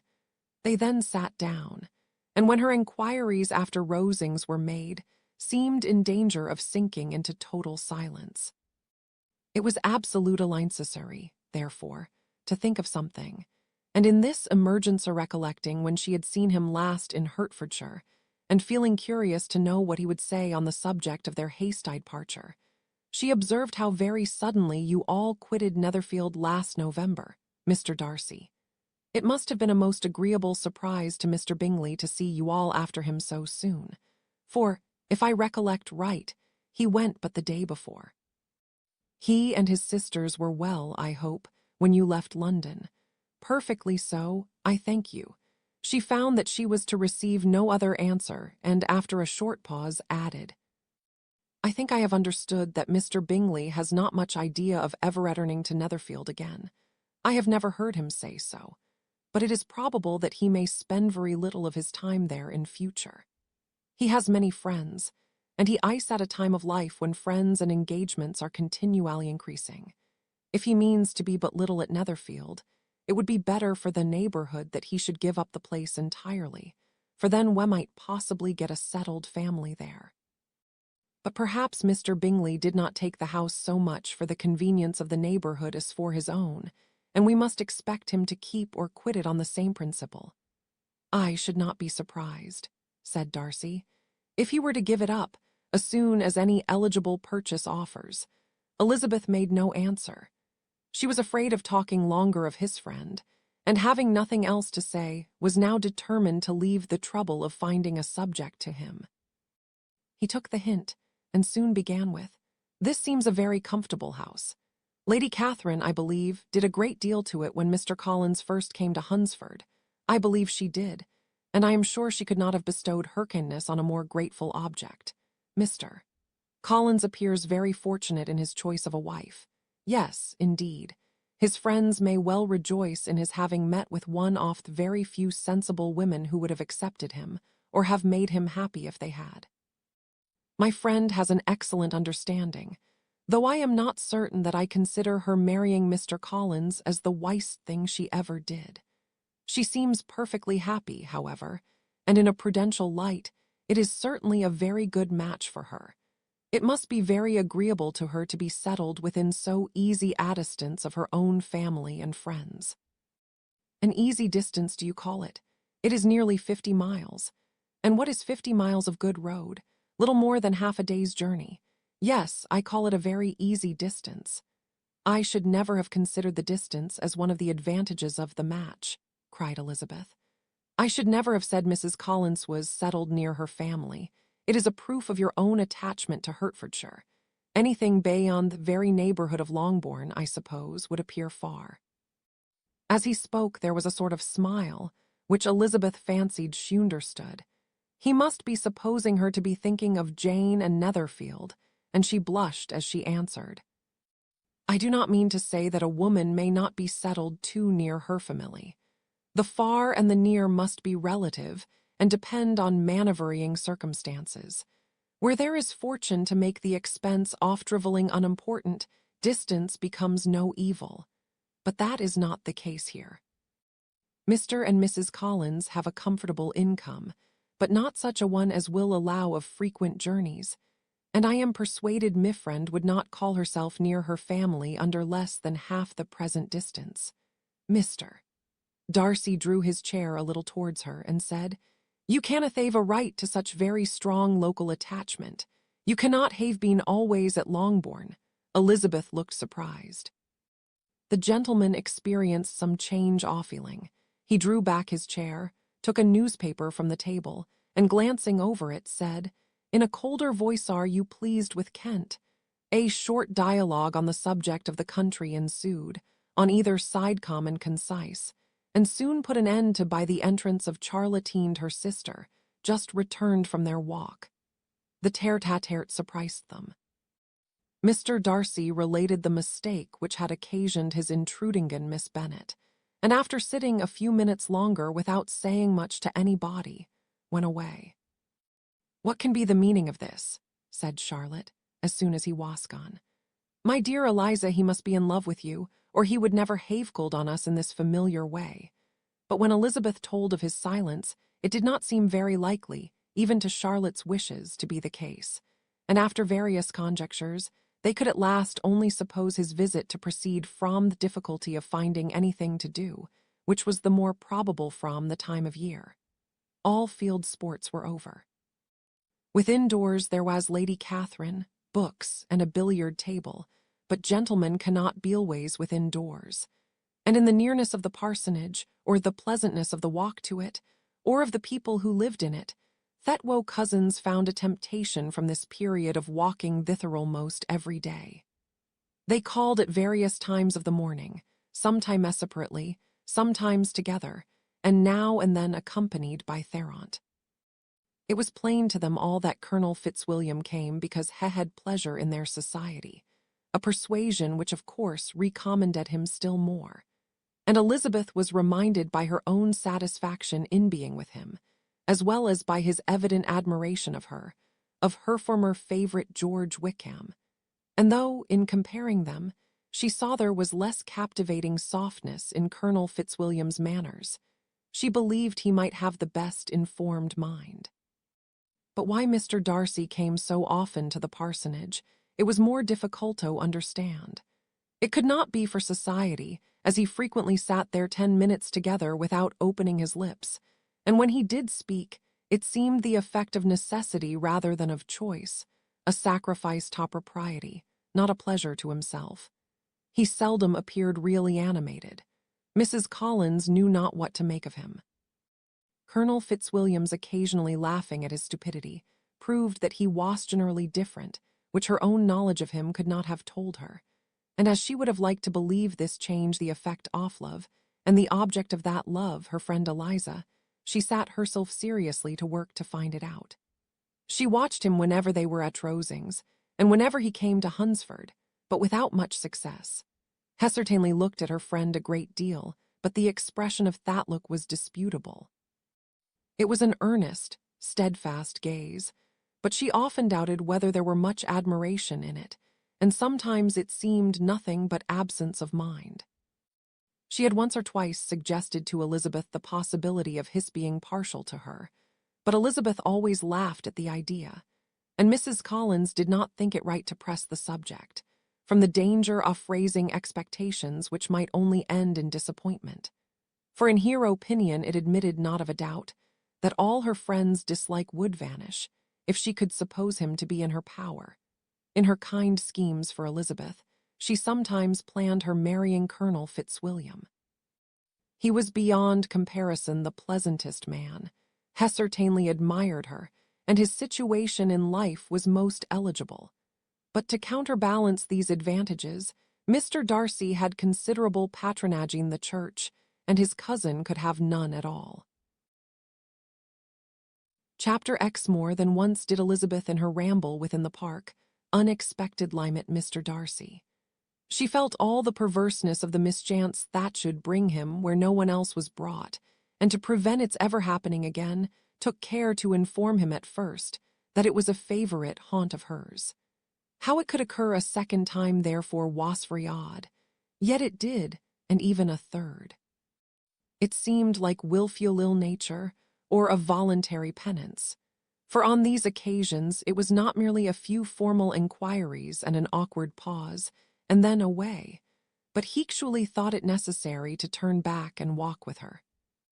He never said a great deal, nor did she give herself the trouble of talking or off-listening much, but it struck her in the course of their third rencontre that he was asking some odd, unconnected questions about her pleasure in being at Hunsford, her love of solitary walks, and her opinion of Mr. and Mrs. Collins's happiness, and that in speaking of Rosings and her not perfectly understanding the house, he seemed to expect that whenever she came into Kent again, she would be staying there too. His words seemed to imply it. Could he have Colonel Fitzwilliam in his thoughts? She supposed, if he meant anything, he must mean an allusion to what might arise in that quarter. It distressed her a little, and she was quite glad to find herself at the gate in the pales opposite the parsonage. She was engaged one day as she walked, in reperusing Jane's last letter, and dwelling on some passages which proved that Jane had not written in spirits, when, instead of being again surprised by Mr. Darcy, she saw on looking up that Colonel Fitzwilliam was meeting her. Putting away the letter immediately and forcing a smile, she said, "I did not know before that you ever walked this way." "I have been making the tour of the park," he replied, "as I generally do every year, and intend to close it with a call at the parsonage. Are you going much farther?" "No, I should have turned in a moment," and accordingly she did turn, and they walked towards the parsonage together. "Do you certainly leave Kent on Saturday?" said she. "Yes, if Darcy does not put it off again. But I am at his disposal. He arranges the business just as he pleases, and if not able to please himself in the arrangement, he has at least great pleasure in the power of choice. I do not know anybody who seems more to enjoy the power of doing what he likes than Mr. Darcy." "He likes to have his own way very well," replied Colonel Fitzwilliam, "but so we all do. It is only that he has better means of having it than many others, because he is rich and many others are poor. I speak feelingly. A younger son, must be inured to self-denial and dependence. In my opinion, the younger son of an earl can know very little o further. Now, seriously, what have you ever known of self-denial and dependence? When have you been prevented by want of money from going wherever you chose, or procuring anything you had a fancy for? These are home questions, and perhaps I cannot say that I have experienced many hardships of that nature. But in matters of greater weight, I may suffer from the want of money. Younger sons cannot marry where they like, unless where they like women of fortune, which I think they very offendo. Our habits of expense make us too dependent, and there are not many in me rank of life who can afford to marry without some attention tomony. Is this, thought Elizabeth, meant for me? And she colored at Thadia, but recovering herself, said in a lively tone, And pray, what is the usual price of an earl's younger son? Unless the elder brother is very sickly, I suppose you would not ask above 50,000 pounds. He answered her in the same style, and the subject dropped. To interrupt a silence which might make him fancy her affected with what had passed, she soon afterwards said, I imagine your cousin brought you down with him chiefly for the sake of having somebody at his disposal. I wonder he does not marry, to secure a lasting convenience of that kind. But perhaps his sister does as well for the present, and as she is under his sole care, he may do what hellaches with her. No, said Colonel Fitzwilliam, that is an advantage which he must divide with me. I am joined with him in the guardianship of Miss Darcy. Are you, indeed? And pray what sort of guardians do you make? Does your charge give you much trouble? Young ladies of her age are sometimes a little difficult to manage, and if she has the true Darcy spirit, she may like to have her own way. As she spoke, she observed him looking at her earnestly, and the manner in which he immediately asked her why she supposed Miss Darcy likely to give them any uneasiness, convinced her that she had somehow or other get pretty near the truth. She directly replied, You need not be frightened. I never heard any harm of her, and I dare say she is one of the most tractable creatures in the world. She is a very great favorite with some ladies of my acquaintance, Mrs. Hurst and Miss Bingley. I think I have heard you say that you know them. I know them a little. Their brother is a pleasant gentleman like man. He is a great friend of Darcy's. Oh, yes, said Elizabeth dryly. Mr. Darcy is uncommonly kind to Mr. Bingley and takes a prodigious deal of care of him. Yes, I really believe Darcy does take care of him in those points where he most wants care. From something that he told me in our journey hither, I have reason to think Bingley very much indebted to him. But I ought to beg his pardon, for I have no right to suppose that Bingley was the person meant. It was all conjecture. What is it you mean? It is a circumstance which Darcy, of course, would not wish to be generally known, because if it were to get round to the lady's family, it would be an unpleasant thing. You may depend upon my not mentioning it. And remember that I have not much reason for supposing it to be Bingley. What he told me was merely this, that he congratulated himself in having lately saved a friend from the inconveniences of a most imprudent marriage, but without mentioning names or any other particulars, and I only suspected it to be Bingley from believing him the kind of young man to get into a scrape of that sort, and from knowing them to have been together the whole of last summer. Did Mr. Darcy give you his reasons for this interference? I understood that there were some very strong objections against the lady. And what arts did he use to separate them? He did not talk to me of his own arts, said Fitzwilliam, smiling. He only told me what I have now told you. Elizabeth made no answer and walked on, her heart swelling with indignation. After watching her a little, Fitzwilliam asked her why she was so thoughtful. I am thinking of what you have been telling me, said she. Your cousin's conduct does not suit my feelings. Why was he to be the judge? You are rather disposed to call his interference officious.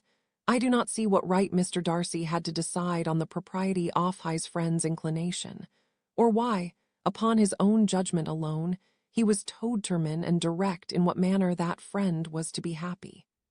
But she continued, recollecting herself, as we know none of the particulars, it is not fair to condemn him. It is not to be supposed that there was much affection in the case.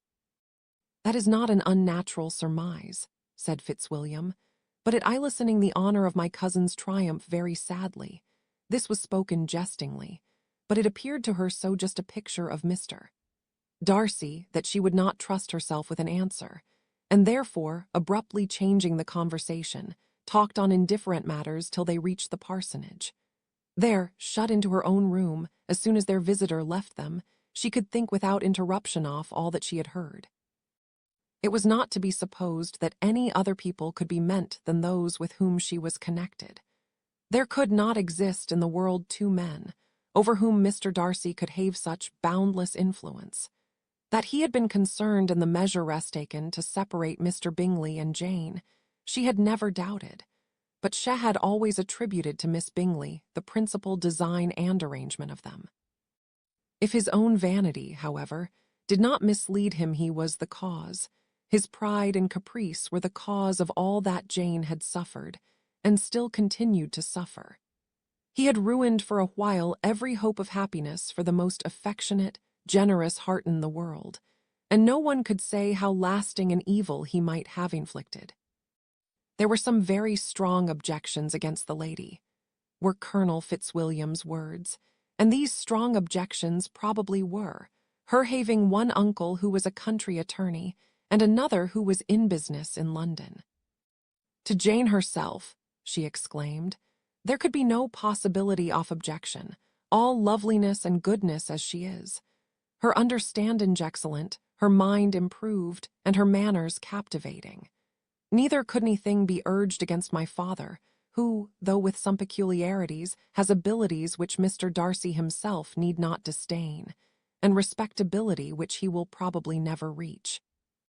When she thought of her mother, indeed, her confidence gave way a little, but she would not allow that any objections there had material weight with Mr.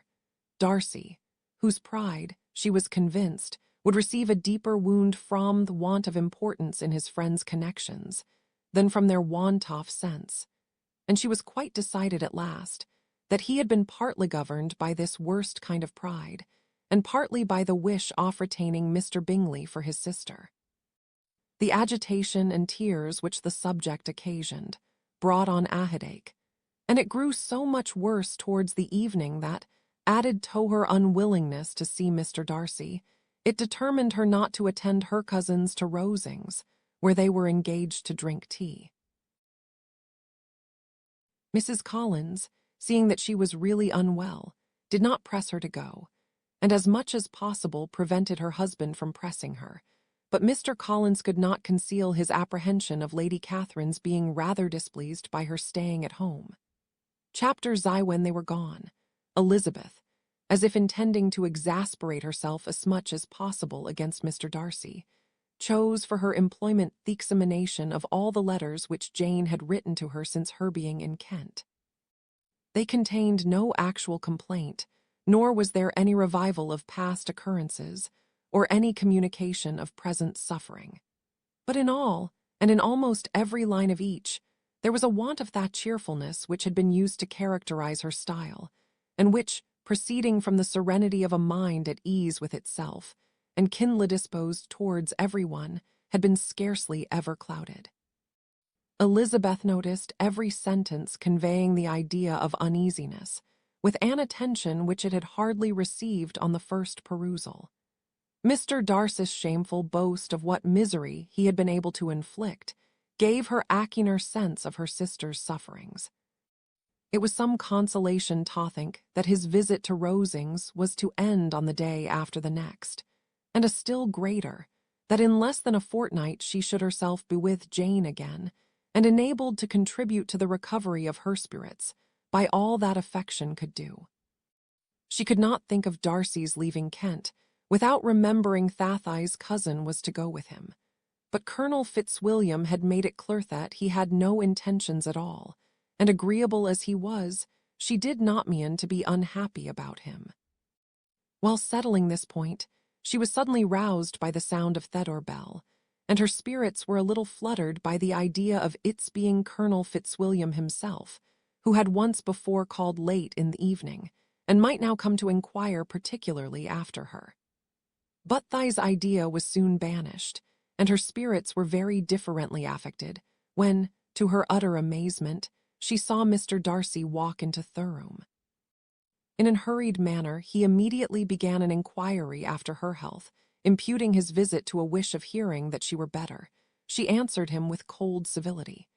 He sat down for a few moments, and then getting up walked about the room. Elizabeth was surprised, but said not a word. After a silence of several minutes, he came towards her in an agitated manner, and thus began. In vain have I struggled. It will not do. My feelings will not bear oppressed. You must allow me to tell you how ardently I admire and love you. Elizabeth's astonishment was beyond expression. She stared, colored, doubted, and was silent. This he considered sufficient encouragement, and the avowal of all that he felt and had long felt for her immediately followed. He spoke well, but there were feelings besides those of the heart to be detailed, and he was not more eloquent on the subject of tenderness than of pride. His sense of her inferiority of its being a degradation, of the family obstacles which judgment had always opposed to inclination, were dwelt on with a warmth which seemed due to the consequence he was wounding, but was very unlikely to recommend his suit. In spite of her deeply rooted dislike, she could not be insensible to the compliment of such a man's affection, and though her intentions did not vary for an instant, she was at first sorry for the pain he was to receive, till, roused to resentment by his subsequent language, she lost all compassion in anger. She tried, however, to compose herself toward him with patience, when he should have done. He concluded with representing to her the strength of that attachment which, in spite of all his endeavors, he had found impossible to conquer, and with expressing his hope that it would now be rewarded by her acceptance of his hand. As he said this, she could easily see that he had no doubt of a favorable answer. He spoke of apprehension and anxiety, but his countenance expressed real security. Such a circumstance could only exasperate farther, and when he ceased, the color rose into her cheeks, and she said in such cases as this, "It is, I believe, the established mode to express a sense of obligation for the sentiments avowed, however unequally they may be returned. It is natural that obligation should be felt, and if I could feel gratitude, I would now thank you. But I cannot, I have never desired your good opinion, and you have certainly bestowed it most unwillingly. I am sorry to have occasioned pain to anyone. It has been most unconsciously done, however, and I hope will be of short duration. The feelings which, you tell me, have long prevented the acknowledgment of your regard can have little difficulty in overcoming it after this explanation." Mr. Darcy, who was leaning against the mantelpiece with his eyes fixed in her face, seemed to catch her words with no less resentment than surprise. His complexion became pale with anger, and the disturbance of his mind was visible in every feature. He was struggling for the appearance of composure, and would not open his lips till he believed it himself to have attained it. The pause was to Elizabeth's feelings dreadful. At length, in a voice of forced calmness, he said, "And this is all the reply which I am to have the honor of expecting. I might, perhaps, wish to be informed why, with so little endeavor at civility, I am thus rejected, but it is of small importance." "I might as well inquire," replied she, "why with so evident a design of offending and insulting me, you chose to tell me that you liked me against your will, against your reason, and even against your character. Was not this some excuse for incivility if I was uncivil? But I have other provocations. You know I have. Had not my own feelings decided against you, had they been indifferent, or had they even been favorable, do you think that any consideration would tempt me to accept a man who has been the means of ruining, perhaps forever, the happiness of a most beloved sister?" As she pronounced these words, Mr. Darcy changed color, but the emotion was short, and he listened without attempting to interrupt her while she continued, "I have every reason in the world to think ill of you. No motive can excuse the unjust and ungenerous part you acted there. You dare not, you cannot deny that you have been the principal, if not the only means of dividing them from each other, of exposing one to the censure of Thorold for caprice and instability, the other to its derision for disappointed hopes, and involving them both in misery of the acutest kind. She paused, and saw with no slight indignation that he was listening with an air which proved him wholly unmoved by any feeling of remorse. He even looked at her with a smile of affected incredulity. "Can you deny that you have done it?" she repeated. With assumed tranquillity, he then replied, "I have no wish of denying that I did everything in my power to separate my friend from your sister, or that I rejoice in my success. Towards him I have been kinder than towards myself." Elizabeth disdained the appearance of noticing this civil reflection, but its meaning did not escape, nor was it likely to conciliate her. "But it is not merely this affair," she continued, "on which my dislike is founded. Long before it had taken place, my opinion of you was decided. Your character was unfolded in the recital which I received many months ago from Mr. Wickham. On this subject, what can you have toss? In what imaginary act of friendship can you here defend yourself, or under what misrepresentation can you here impose upon others?" "You take an eager interest in that gentleman's concerns," said Darcy in a less tranquil tone and with a heightened color. "Who that knows what his misfortunes have been can help feeling an interest in him. His misfortunes," repeated Darcy contemptuously. "Yes, his misfortunes have been great indeed, and of your infliction," cried Elizabeth with energy. "You have reduced him to his present state of poverty, comparative poverty. You have withheld the advantages, which you must know to have been designed for him. You have deprived the best years of his life of that independence which was no less his due than his desert. You have done all this, and yet you can treat the mention of his misfortunes with contempt and ridicule. And this," cried Darcy, as he walked with quick steps across the room, "is your opinion of me. This is the estimation in which you hold me. I thank you for explaining it so fully. My faults, according to this calculation, are heavy indeed. But perhaps," added he, stopping in his walk and turning towards her, "these offenses might have been overlooked, had not your pride been hurt by my honest confession of the scruples that had long prevented my forming any serious design.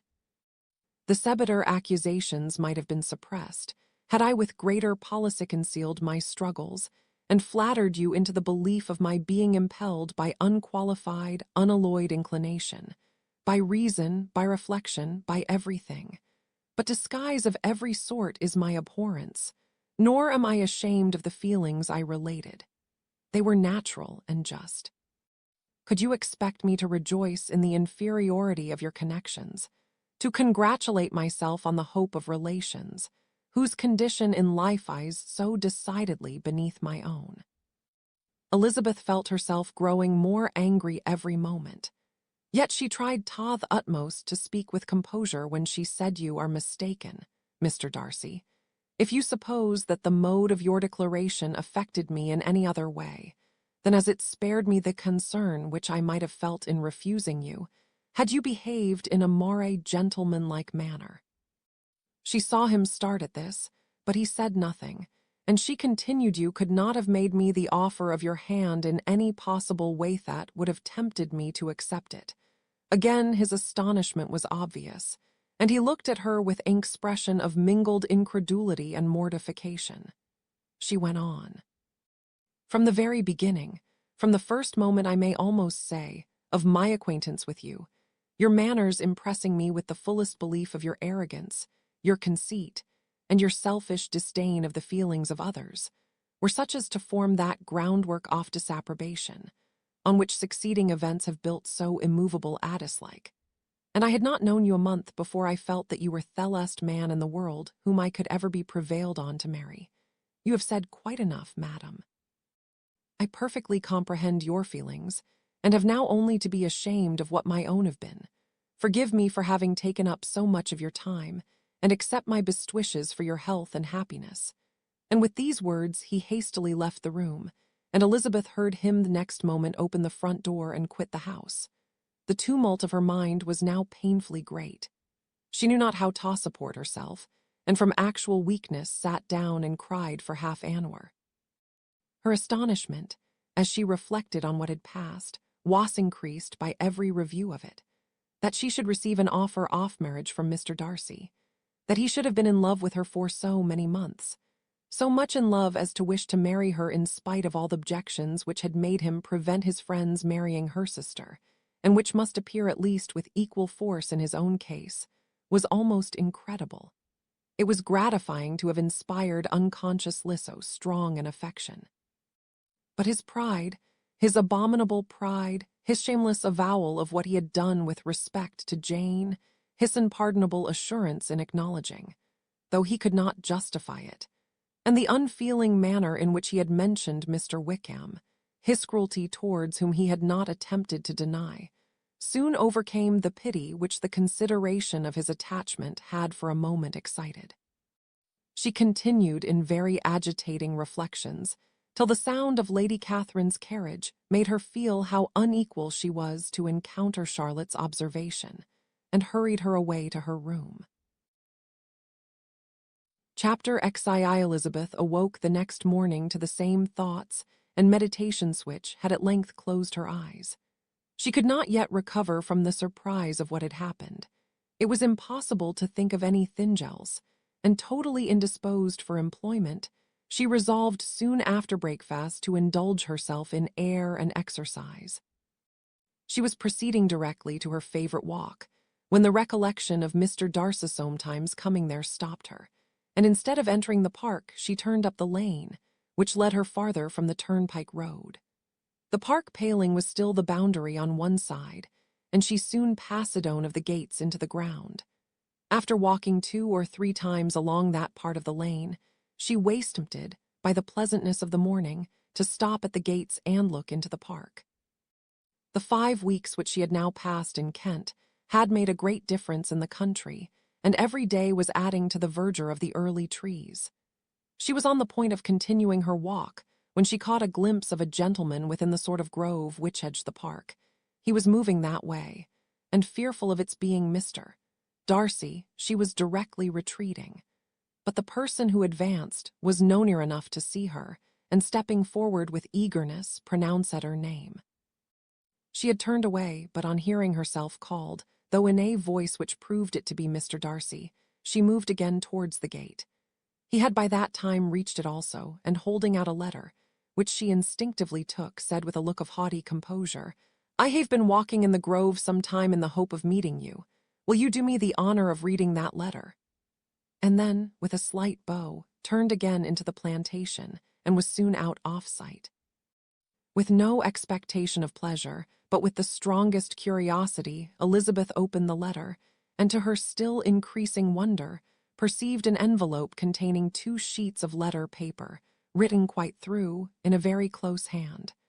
The envelope itself was likewise full. Pursuing her way along the lane, she then began it. It was date from Rosings, at 8 o'clock in the morning, and was as follows. "Be not alarmed, madam, on receiving this letter, by the apprehension of its containing any repetition of those sentiments, or renewal of those offers, which were last night so disgusting to you.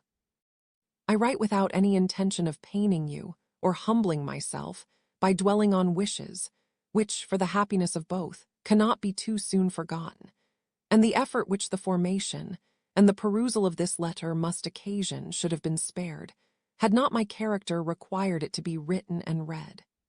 You must, therefore, pardon the freedom with which I demand your attention. Your feelings, I know, will bestow it unwillingly, but I demand it of your justice.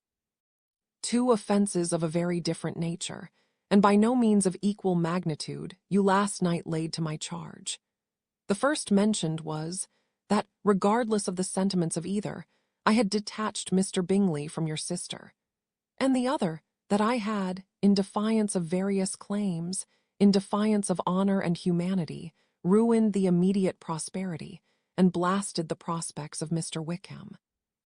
Willfully and wantonly to have thrown off the companion of my youth, the acknowledged favorite of my father, a young man who had scarcely any other dependence than on our patronage, and who had been brought up to expect its exertion, would be a depravity to which the separation of 2 young persons, whose affection could be the growth of only a few weeks, could bear no comparison.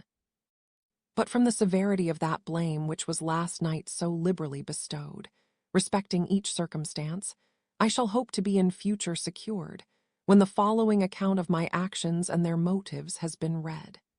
If, in the explanation of them which is due to myself, I am under the necessity of relating feelings which may be offensive to yours, I can only say that I am sorry. The necessity must be obeyed, and farther apology would be absurd. I had not been long in Hertfordshire before I saw, in common with others, that Bingley preferred your eldest sister to any other young woman in the country. But it was not till the evening of the dance at Netherfield that I had any apprehension of his feeling a serious attachment. I had often seen him in love before. At that ball, while I had the honour of dancing with you, I was first made acquainted, by Sir William Lucas's accidental information, that Bingley's attentions to your sister had given rise to a general expectation of their marriage. He spoke of it as a certain event, of which the time alone could be undecided. From that moment, I observed my friend's behaviour attentively, and I could then perceive that his partiality for Miss Bennet was beyond what I had ever witnessed in him. Your sister I also watched. Her look and manners were open, cheerful and engaging as ever, but without any symptom of peculiar regard, and I remained convinced from the evening's scrutiny that though she received his attentions with pleasure, she did not invite them by any participation of sentiment. If you have not been mistaken here, I must have been in an error. Your superior knowledge of your sister must make the latter probable.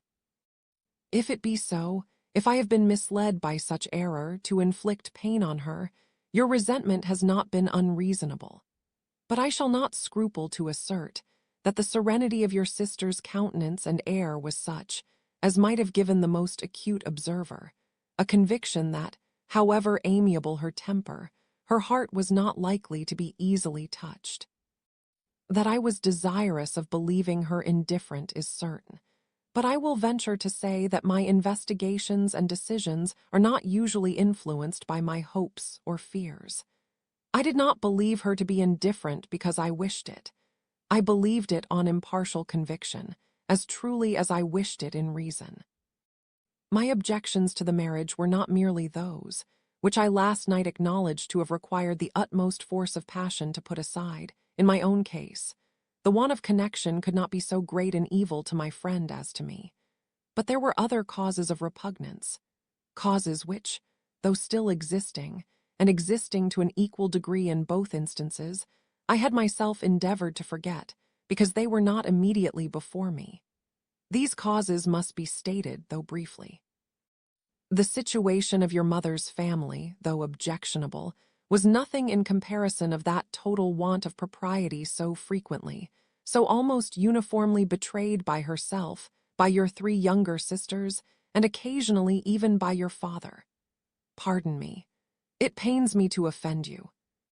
But amidst your concern for the defects of your nearest relations, and your displeasure at this representation of them, let it give you consolation to consider that, to have conducted yourselves so as to avoid any share of the like censure, is praise no less generally bestowed on you and your eldest sister, than it is honorable to the sense and disposition of both. I will only say farther that from what passed that evening, my opinion of all parties was confirmed, and every inducement heightened, which could have led me before, to preserve my friend from what I esteemed a most unhappy connection. He left Netherfield for London, on the day following, as you, I am certain, remember, with the design of soon returning. The part which I acted is now to be explained. His sister's uneasiness had been equally excited with my own. Our coincidence of feeling was soon discovered, and alike sensible that no time was to be lost in detaching their brother, we shortly resolved on joining him directly in London. We accordingly went, and there I readily engaged in the office of pointing out to my friend the certain evils of such a choice. I described and enforced them earnestly. But, however this remonstrance might have staggered or delayed his determination, I do not suppose that it would ultimately have prevented the marriage, had it not been seconded by the assurance which I hesitated not in giving, of your sister's indifference. He had before believed her to return his affection with sincere, if not with equal regard. But Bingley has great natural modesty, with a stronger dependence on my judgment than on his own. To convince him, therefore, that he had deceived himself was no very difficult point. To persuade him against returning into Hertfordshire, when that conviction had been given, was scarcely the work of a moment. I cannot blame myself for having done thus much. There is but one part of my conduct in the whole affair, on which I do not reflect with satisfaction. It is that I condescended to adopt the measures of art so far as to conceal from him your sister's being in town. I knew it myself, as it was known to Miss Bingley, but her brother is even yet ignorant of it.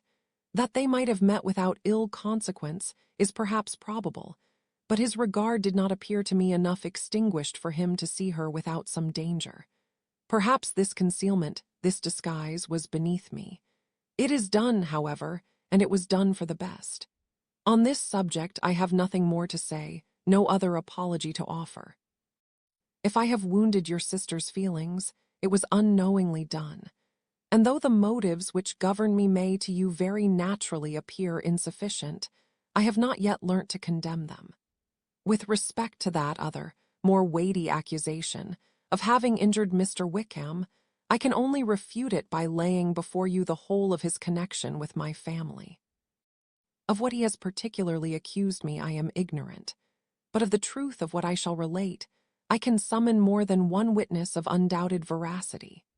Mr. Wickham is the son of a very respectable man, who had for many years the management of all the Pemberley estates, and whose good conduct in the discharge of his trust naturally inclined my father to be of service to him, and on George Wickham, who was his godson, his kindness was therefore liberally bestowed. My father supported him at school, and afterwards at Cambridge. Most important assistance, as his own father, always poor from the extravagance of his wife, would have been unable to give him a gentleman's education. My father was not only fond of this young man's society, whose manners were always engaging. He had also the highest opinion of him, and hoping the church would be his profession, intended to provide for him in it. As for myself, it is many, many years since I first began to think of him in a very different manner. The vicious propensities, the want of principle which he was careful to guard from the knowledge of his best friend, could not escape the observation of a young man of nearly the same age with himself, and who had opportunities of seeing him in unguarded moments, which Mr. Darcy could not have. Here again I shall give you pain, to what degree you only can tell. But whatever may be the sentiments which Mr. Wickham has created, a suspicion of their nature shall not prevent me from unfolding his real character. It adds even another motive. My excellent father died about 5 years ago, and his attachment to Mr. Wickham was to the last so steady, that in his will he particularly recommended it to me, to promote his advancement in the best manner that his profession might allow, and if he took orders, desired that a valuable family living might be his as soon as it became vacant. There was also a legacy of £1,000. His own father did not long survive mine, and within half a year from these events, Mr. Wickham wrote to inform me that, having finally resolved against taking orders, he hoped I should not think it unreasonable for him to expect some more immediate pecuniary advantage, in lieu of the preferment, by which he could not be benefited. He had some intention, he added, of studying the law, and I must be aware that the interest of £1,000 would be a very insufficient support therein. I rather wished than believed him to be sincere, but at any rate was perfectly ready to accede to his proposal. I knew that Mr. Wickham ought not to be a clergyman. The business was therefore soon settled. He resigned all claim to assistance in the church, were it possible that he could ever be in a situation to receive it, and accepted in return £3,000. All connection between us seemed now dissolved. I thought too ill of him to invite him to Pemberley or admit his society in town. In town I believe he chiefly lived, but his studying the law was a mere pretense, and being now free from all restraint, his life was a life of idleness and dissipation. For about 3 years I heard little of him, but on the decease of the incumbent of the living which had been designed for him, he applied to me again by letter for the presentation. His circumstances, he assured me, and I had no difficulty in believing it, were exceedingly bad. He had found the law a most unprofitable study, and was now absolutely resolved on being ordained, if I would present him to the living in question, of which he trusted there could be little doubt, as he was well assured that I had no other person to provide for, and I could not have forgotten my revered father's intentions. You will hardly blame me for refusing to comply with this entreaty, or for resisting every repetition of it. His resentment was in proportion to the distress of his circumstances, and he was doubtless as violent in his abuse of me to others, as in his reproaches to myself. After this period, every appearance of acquaintance was dropped. How he lived I know not, but last summer he was again most painfully obtruded on my notice. I must now mention a circumstance which I would wish to forget myself, and which no obligation less than the present should induce me to unfold to any human being. Having said thus much, I feel no doubt of your secrecy. My sister, who is more than 10 years my junior, was left to the guardianship of my mother's nephew, Colonel Fitzwilliam, and myself. About a year ago, she was taken from school, and an establishment formed for her in London, and last summer she went with the lady who presided over it, to Ramsgate, and thither also went Mr. Wickham, undoubtedly by design, for there proved to have been a prior acquaintance between him and Mrs. Young, in whose character we were most unhappily deceived. And by her connivance and aid, he so far recommended himself to Georgiana, whose affectionate heart retained a strong impression of his kindness to her as a child, that she was persuaded to believe herself in love, and to consent to an elopement. She was then but 15, which must be her excuse, and after stating her imprudence, I am happy to add that I owed the knowledge of it to herself. I joined them unexpectedly a day or two before the intended elopement, and then Georgiana, unable to support the idea of grieving and offending a brother whom she almost looked up to as a father, acknowledged the whole to me. You may imagine what I felt and how I acted. Regard for my sister's credit and feelings prevented any public exposure, but I wrote to Mr. Wickham, who left the place immediately, and Mrs. Young was of course removed from her charge. Mr. Wickham's chief object was unquestionably my sister's fortune, which is £30,000, but I cannot help supposing that the hope of revenging himself on me was a strong inducement. His revenge would have been complete indeed. This, madam, is a faithful narrative of every event in which we have been concerned together, and if you do not absolutely reject it as false, you will, I hope, acquit me henceforth of cruelty towards Mr. Wickham. I know not in what manner, under what form of falsehood he has imposed on you, but his success is not perhaps to be wondered at. Ignorant as you previously were of everything concerning either, detection could not be in your power, and suspicion certainly not in your inclination. You may possibly wonder why all this was not told you last night, but I was not then master enough of myself to know what could or ought to be revealed. For the truth of everything here related, I can appeal more particularly to the testimony of Colonel Fitzwilliam, who from our near relationship and constant intimacy, and still more as one of the executors of my father's will, has been unavoidably acquainted with every particular of these transactions. If your abhorrence of me should make my assertions valueless, you cannot be prevented by the same cause from confiding in my cousin, and that there may be the possibility of consulting him, I shall endeavor to find some opportunity of putting this letter in your hands in the course of the morning. I will only add, God bless you. FITZWILLAM, DARCY chapter, XIII if Elizabeth, when Mr. Darcy gave her the letter, did not expect it to contain a renewal of his offers. She had formed no expectation at all of its contents. But such as they were, it may be well supposed how Eagerlish went through them, and what a contrariety of emotion they excited. Her feelings as she read were scarcely to be defined. With amazement did she first understand that he believed any apology to be in his power, and steadfastly was she persuaded that he could have no explanation to give, which a just sense of shame would not conceal. With a strong prejudice against everything he might say, she began his account off what had happened at Netherfield. She read with an eagerness which hardly left her power of comprehension, and from impatience of knowing what the next sentence might bring, was incapable of attending to the sense of the one before her eyes. His belief of her sister's insensibility she instantly resolved to be false, and his account off the real, the worst objections to the match, made her too angry to have any wish of doing him justice. He expressed no regret for what he had on which satisfied her. His style was not penitent, but haughty. It was all pride and insolence.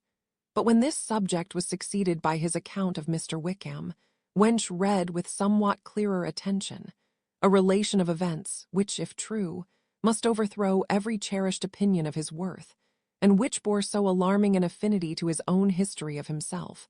Her feelings were yet more acutely painful and more difficult of definition. Astonishment, apprehension, and even horror oppressed her.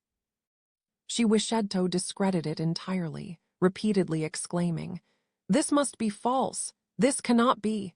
This must be the grossest falsehood!" And when she had gone through the whole letter, though scarcely knowing anything of the last page or two, put it hastily away, protesting that she would not regard it, that she would never look in it again. In this perturbed state of mind, with thoughts that could rest on nothing, she walked on. But it would not do.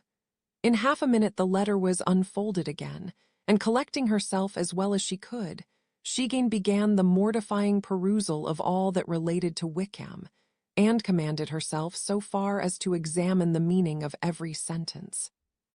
The account of his connection with the Pemberley family was exactly what he had related himself, and the kindness of the late Mr. Darcy, though she had not before known its extent, agreed equally well with his own words. So far each recital confirmed the other, but when she came to the will, the difference was great. What Wickham had said of the living was fresh in her memory, and as she recalled his very words, it was impossible not to feel that there was gross duplicity on one side or the other. And, for a few moments, she flattered herself that her wishes did not err. But when she read, and reread with the closest attention, the particulars immediately following of Wickham's resigning all pretensions to the living, of his receiving in lieu so considerable a sum as £3,000, again was she forced to hesitate. She put down Theleter, weighed every circumstance with what she meant to bame partiality, deliberated on the probability of each statement, but with little success. On both sides it was only assertion. Again she read on, but every line proved more clearly that the affair, which she had believed it impossible that any contrivance could so represent, as tore under Mr. Darcy's conduct in it less than infamous, was capable of pattern which must make him entirely blameless throughout the whole. The extravagance and general profligacy which he scrupled not to lay to Mr. Wickham's charge exceedingly shocked her, the more so as she could bring no proof of its injustice. She had never heard of him before his entrance into the shire militia, in which he had engaged at the persuasion of the young man, who, on meeting him accidentally in town, had there renewed a slight acquaintance. Of his former way of life, nothing had been known in Hertfordshire but what he told himself. As to his real character, had information been in her power, she had never felt a wish of inquiring. His countenance, voice, and manner had established him at once in the possession of every virtue. She tried to recollect some instance of goodness, some distinguished trait of integrity or benevolence, that might rescue him from the attacks of Mr. Darcy, or at least, by the predominance of virtue, atone for those casual errors, under which she would endeavor to class what Mr. Darcy had described as the idleness and vice of many years' continuance. But no such recollection befriended her. She could see him instantly before her, in every charm of air and address, but she could remember no more substantial good than the general approbation of the neighborhood and the regard which his social powers had gained him in the mess. After pausing on this point a considerable while, she once more continued Tory'd. But alas! The story which followed of his designs on Miss Darcy received some confirmation from what had passed between Colonel Fitzwilliam and herself only the morning before, and at last she was referred for the truth of every particular to Colonel Fitzwilliam himself, from whom she had previously received the information of his near concern in all his cousin's affairs, and whose character she had no reason to question. At one time she had almost resolved on applying to him, but the idea was checked by the awkwardness of the application, and at length wholly banished by the conviction that Mr. Darcy would never have hazarded such a proposal if he had not been well assured of his cousin's corroboration. She perfectly remembered everything that had passed in conversation between Wickham and herself in their first evening at Mr. Phillips's. Many of his expressions were still fresh in her memory. She was now struck with the impropriety of such communications to a stranger, and wondered it had escaped her before. She saw the indelicacy of putting himself forward as he had done, and the inconsistency of his professions with his conduct. She remembered that he had boasted of having no fear of seeing Mr. Darcy, that Mr. Darcy might leave the country, but that he should stand his ground, yet he had avoided the Netherfield ball the very next week. She remembered also that till the Netherfield family had quitted the country, he had told his story to no one but herself, but that after their removal it had been everywhere discussed, that he had then no reserves, no scruples in sinking Mr. Darcy's character, though he had assured her that respect for the father would always prevent his exposing the son. How differently did everything now appear in which he was concerned. His attentions to Miss King were now the consequence of views solely and hatefully mercenary, and the mediocrity of her fortune proved no longer the moderation of his wishes, but his eagerness to grasp at anything. His behavior to herself could now have had no tolerable motive. He had either been deceived with regard to her fortune, or had been gratifying his vanity by encouraging the preference which she believed she had most incautiously shewn. Every lingering struggle in his favor grew fainter and fainter, and in farther justification of Mr. Darcy, she could not but allow that Mr. Bingley, when questioned by Jane, had long asserted his blamelessness in the affair. That proud and repulsive as were his manners, she had never, in the whole course of their acquaintance, an acquaintance which had latterly brought them much together, and given her a sort of intimacy with his ways, seen anything that betrayed him to be unprincipled or unjust, anything that spoke him off irreligious or immoral habits. That among his own connections, he esteemed and valued that even Wickham had allowed him merit as a brother, and that she had often heard him speak so affectionately of his sister as to prove him capable of some amiable feeling. That had his actions been what Wickham represented them, so gross a violation of everything right could hardly have been concealed from the world, and that friendship between a person capable of it, and such an amiable man as Mr. Bingley, was incomprehensible. She grew absolutely ashamed of herself. Of neither Darcy nor Wickham could she think, without feeling that she had been blind, partial, prejudiced, absurd. "How despicably have I acted," she cried. "I, who have prided myself on me discernment, I, who have valued myself on my abilities, who have often disdained the generous candor of my sister, and gratified my vanity in useless or blamable distrust. How humiliating is this discovery! Yet how just a humiliation! Had I been in love, I could not have been more wretchedly blind, but vanity, not love, has been my folly. Pleased with the preference of one, and offended by the neglect of the other on the very beginning of our acquaintance, I have courted prepossession and ignorance, and driven reason away, where either were concerned. Till this moment, I never knew myself. From herself to Jane, from Jane to Bingley, her thoughts were in a line which soon brought to her recollection that Mr. Darcy's explanation there had appeared very insufficient, and she read it again.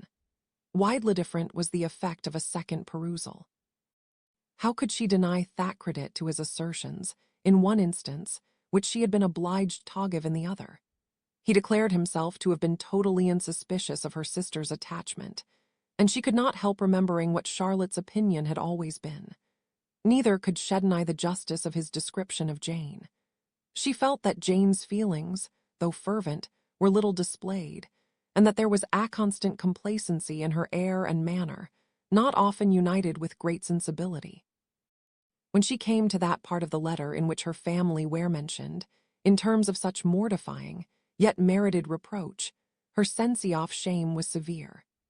The justice of the charge struck her too forcibly for denial, and the circumstances to which he particularly alluded, a shaving passed at the Netherfield ball, and as confirming all his first disapprobation, could not have made a stronger impression on his mind than on hers.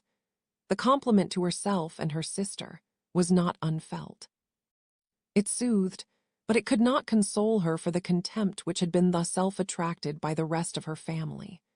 And as she considered that Jane's disappointment had in fact been the work of her nearest relations, and reflected how materially the credit of both must be hurt by such impropriety of conduct, she felt depressed beyond anything she had ever known before. After wandering along the lane for 2 hours, giving way to every variety of thought, reconsidering events, determining probabilities, and reconciling herself as well as she could, to a change so sudden and so important, fatigue, and a recollection of her long absence, made her at length return home. And she entered the house with the wish of appearing cheerful as usual, and the resolution of repressing such reflections as must make her unfit for conversation. She was immediately told that the 2 gentlemen from Rosings had each called during her absence, Mr. Darcy, only for a few minutes to take leave, but that Colonel Fitzwilliam had been sitting with them at least an hour, hoping for her return, and almost resolving to walk after her till she could be found. Elizabeth could but just affect concern in missing him. She really rejoiced at it. Colonel Fitzwilliam was no longer an object. She could think only of her letter. Chapter XIV. The 2 gentlemen left Rosings the next morning, and Mr. Collins having been in waiting near the lodges, to make them his parting obeisance, wastable to bring home the pleasing intelligence of their appearing in very good health, and in as tolerable spirits as could be expected, after the melancholy scene so lately gone through at Rosings. To Rosings he then hastened to console Lady Catherine and her daughter, and on his return brought back, with great satisfaction, a message from her ladyship, importing that she felt herself so dull as to make her very desirous of having them all to dine with her. Elizabeth could not see Lady Catherine without recollecting that, had she chosen it, she might by this time have been presented to her as her future niece, nor could she think, without a smile, of what her ladyship's indignation would have been. What would she have said? How would she have behaved? Were questions with which she amused herself. Their first subject was the diminution of the Rosings party. "I assure you I feel it exceedingly," said Lady Catherine. "I believe nobodifles the loss of friends so much as I do, but I am particularly attached to these young men, and know them to be so much attached home. They were excessively sorry to go, but so they always are." The diacolonel rallied his spirits tolerably till just at last, but Darcy seemed to feel it most acutely, more I think than last year. His attachment to Rosings certainly increases. Mr. Collins had a compliment and an allusion to throw in here, which were kindly smiled on by the mother and daughter. Lady Catherine observed, after dinner, that Miss Bennet seemed out of spirits, and immediately accounting for it herself, by supposing Thatch did not like to go home again so soon, she added, "But if that is the case, you must write to your mother to beg that you may stay a little longer. Mrs. Collins will be very glad of your company, I am sure." "I am much obliged to your ladyship for your kind invitation," replied Elizabeth, "but it is not in my power to accept it. I must be in town next Saturday. Why, at that rate, you will have been here only 6 weeks. I expected you to stay 2 months. I told Mrs. Collins so before you came. There can be no occasion for your going so soon. Mrs. Bennet could certainly spare you for another fortnight. But my father cannot. He wrote last week to hurry my return. Oh, your father of course may spare you if your mother can. Daughters are never of so much consequence to a father. And if you will stay another month complete, it will be in my power to take one of you as far as London, for I am going there early in June for a week. And as Dawson does not object to the barouche box, there will be very good room for one of you, and indeed, if the weather should happen to be cool, I should not object to taking you both, as you are neither of you large. You are all kindness, madam, but I believe we must abide by our original plan. Lady Catherine seemed resigned. Mrs. Collins, you must send a servant with them. You know I always speak my mind, and I cannot bear the idea of two young women traveling post by themselves. It is highly improper. You must contrive to send somebody. I have the greatest dislike in the world to that sort of thing. Young women should always be properly guarded and attended, according to their situation in life. When my niece Georgiana went to Ramsgate last summer, I made a point of her having 2 men servants go with her. Miss Darcy, the daughter of Mr. Darcy, of Pemberley, and Lady Anne, could not have appeared with propriety in a different manner. I am excessively attentive to all those things. You must send John with young ladies, Mrs. Collins. I am glad it occurred to me to mention it, for it would really be discreditable to you to let them go alone. My uncle is to send a servant for us. Oh, your uncle. He keeps a manservant, does he? I am very glad you have somebody who thinks of those things. Where shall you change horses? Oh, Bromley, of course. If you mention my name at the bell, you will be attended to. Lady Catherine had many other questions to ask respecting their journey, and as she did not answer them all herself, attention was necessary, which Elizabeth believed to be lucky for her. Or, with a mind occupied, she might have forgotten where she was. Reflection must bear served for solitary hours. Whenever she was alone, she gave way to Ida's the greatest relief, and not a day went by without a solitary walk, in which she might indulge in all the delight of unpleasant recollections. Mr. Darcy's letter, she was in a fair way of soon knowing by heart. She studied every sentence, and her feelings towards its writer were at times widely different. When she remembered the style of his address, she was still full of indignation. But when she considered how unjustly she had condemned and upbraided him, her anger was turned against herself, and his disappointed feelings became the object of compassion. His attachment excited gratitude, his general character respect, but she could not approve him, nor could she for a moment repent her refusal or feel the slightest inclination ever to see him again. In her own past behavior, there was a constant source of vexation and regret, and in the unhappy defects of her family a subject of yet heavier chagrin. They were hopeless of remedy. Her father, contented with laughing at him, would never exert himself to restrain the wild giddiness of his youngest daughters, and her mother, with manners so far from right herself, was entirely insensible of the evil. Elizabeth had frequently united with Jane in an endeavor to check the imprudence of Catherine and Lydia, but while they were supported by their mother's indulgence, what chance could there be of improvement? Catherine, weak-spirited, irritable, and completely under Lydia's guidance, had been always affronted by their advice, and Lydia, self-willed and careless, would scarcely give them a hearing. They were ignorant, idle, and vain. While there was an officer in Meryton, they would flirt with him, and while Meryton was within a walk of Longbourn, they would be going there forever.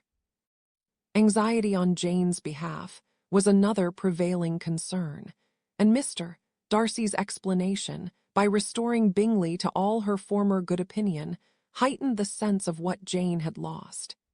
His affection was proved to have been sincere, and his conduct cleared of all blame, unless any could attach to the implicitness of his confidence in his friend.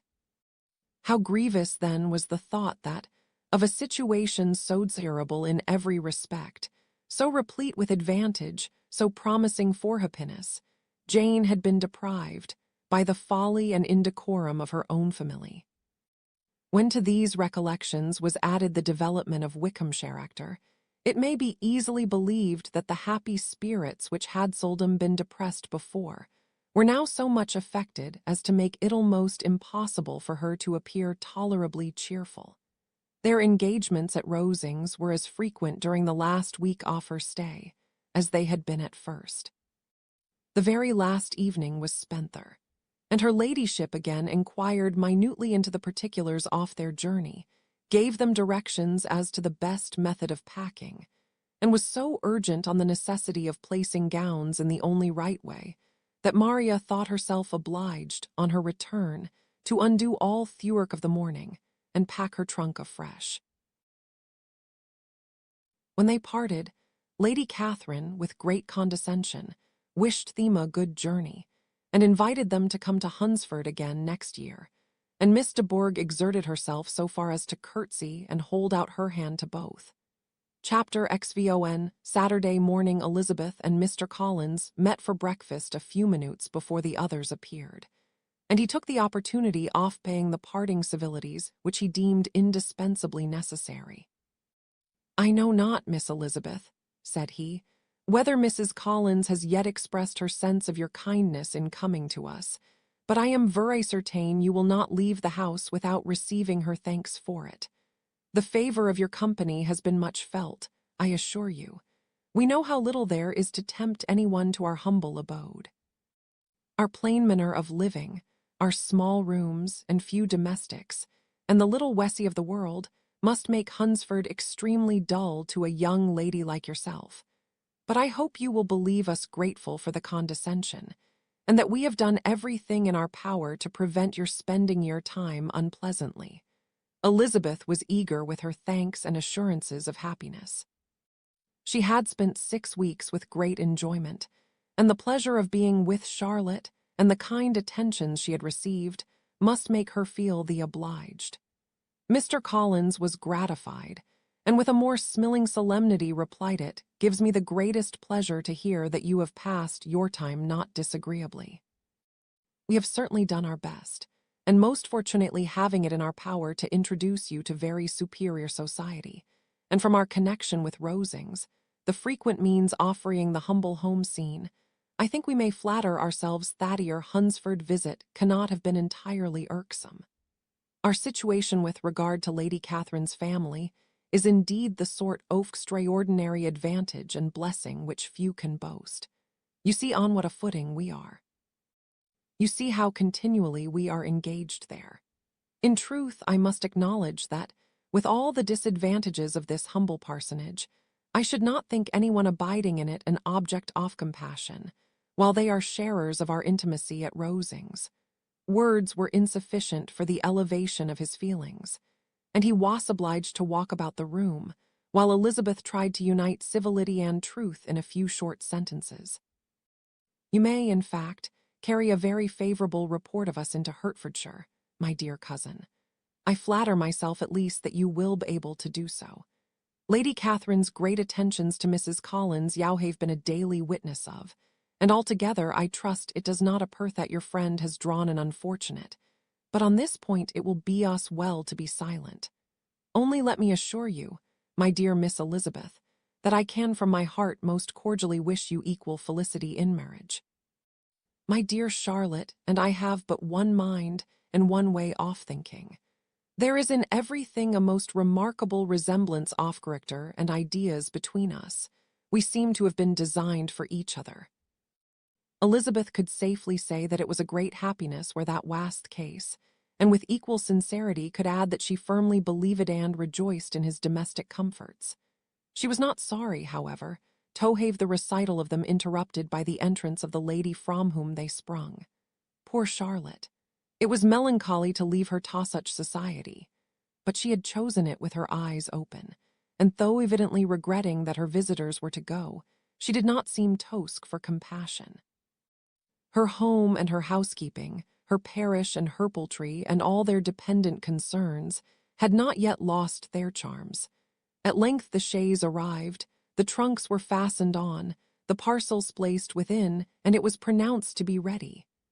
After an affectionate parting between the friends, Elizabeth was attended to the carriage by Mr. Collins, and as they walked down the garden, he was commissioning her with his best respects to all her family, not forgetting his thanks for the kindness he had received at Longbourn in the winter, and his compliments to Mr. and Mrs. Gardiner, though unknown. He then handed Heron, Maria followed, and the door was on the point of being closed, when he suddenly reminded them, with some consternation, that they had hitherto forgotten to leave any message for the ladies of Rosings. "But," he added, "you will of course wish to have your humble respects delivered to them, with your grateful thanks for their kindness to you while you have been here." Elizabeth made no objection. The door was then allowed to be shut, and the carriage drove off. "Good gracious," cried Maria, after a few minutes' silence, "it seems but a day or two since we first came. And yet how many things have happened." "A great many indeed," said her companion with a sigh. "We have dined 9 times at Rosings, besides drinking tea there at Wissey." "How much I shall have to tell," Elizabeth privately added, "and how much I shall have to conceal.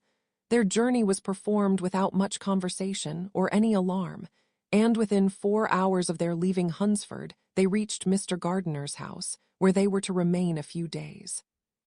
Jane looked well, and Elizabeth had little opportunity of studying her spirits, amidst the various engagements which the kindness of her Anthad reserved for them. But Jane was to go home with her, and at Longbourn there would be leisure enough for observation. It was not without an effort meanwhile that she could wait even for Longbourn, before she told her sister of Mr. Darcy's proposals. To note that she had the power of revealing what would so exceedingly astonish Jane, and must, at the same time, so highly gratify whatever of her own vanity she had not yet been able to reason away, was such a temptation to openness as nothing could have conquered. But the state of indecision in which she remained, as to the extent of what she should communicate, and her fear, if she once entered on the subject, of being hurried in torpeating something of Bingley, which might only grieve her sister farther.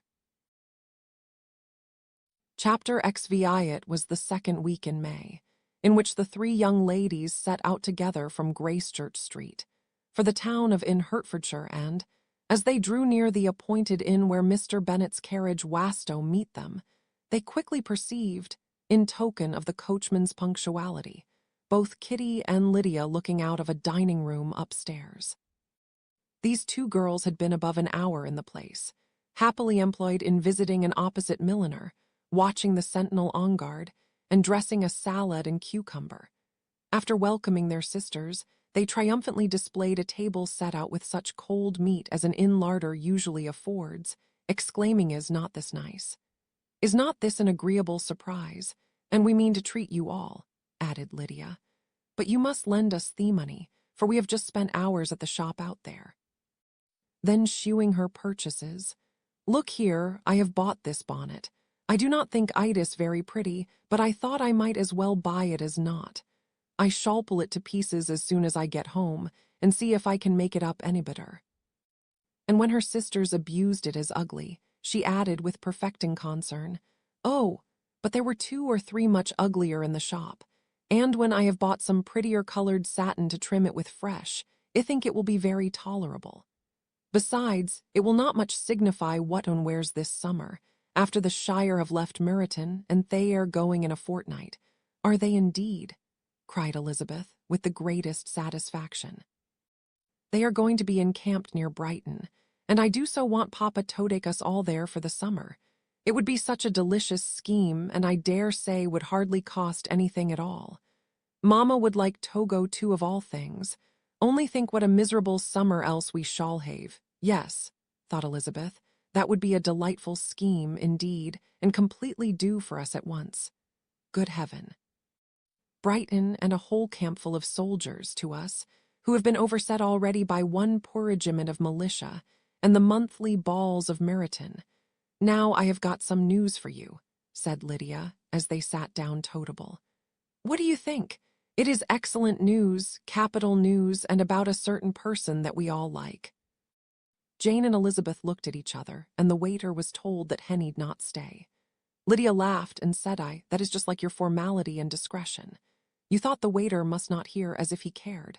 I dare say he often hears worse things said than I am going to say. But he is an ugly fellow. I am glad he's gone. I never saw such a long chin in my life. Well, but now for me news. It is about dear Wickham. Too good for the waiter, is not it? There is no danger of Wickham's marrying Mary King. There's for you, Shay's gone down to her uncle at Liverpool, gone to stay. Wickham is safe. And Mary King is safe, added Elizabeth. Safe from a connection imprudent as to fortune. She is a great fool for going away if she liked him. But I hope there is no strong attachment on either side, said Jane. I am sure there is not on his. I will answer for it he never cared 3 straws about her. Who could about such a nasty little frecklet thing? Elizabeth was shocked to think that, however incapable of such coarseness of expression herself, the coarseness of the sentiment was little other than her own breast had formerly harbored and fancied liberal. As soon as all had ate, and the elder ones paid, the carriage was ordered. And after some contrivance, the whole party, with all their boxes, work-bags, and parcels, and the unwelcome addition of Kitty's and Lydia's purchases, were seated in it. How nicely we are crammed in, cried Lydia. I am glad I bought my bonnet if it is only for the fun of having another bandbox. Well, no, let us be quite comfortable and snug and talk and laugh all the way home. And in the first place, let us hear what has happened to you all since you went away. Have you seen any pleasant men? Have you had any flirting? I was in great hopes that one of you would have got a husband before you came back. Jane will be quite an old maid soon, I declare. She is almost 23. Lord, how ashamed I should be of not being married before 23. My Aunt Phillips wants you so todget husbands, you can't think.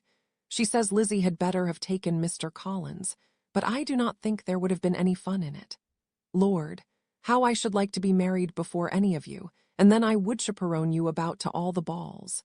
Dear me, we had such a good piecey-off fun the other day at Colonel Forster's.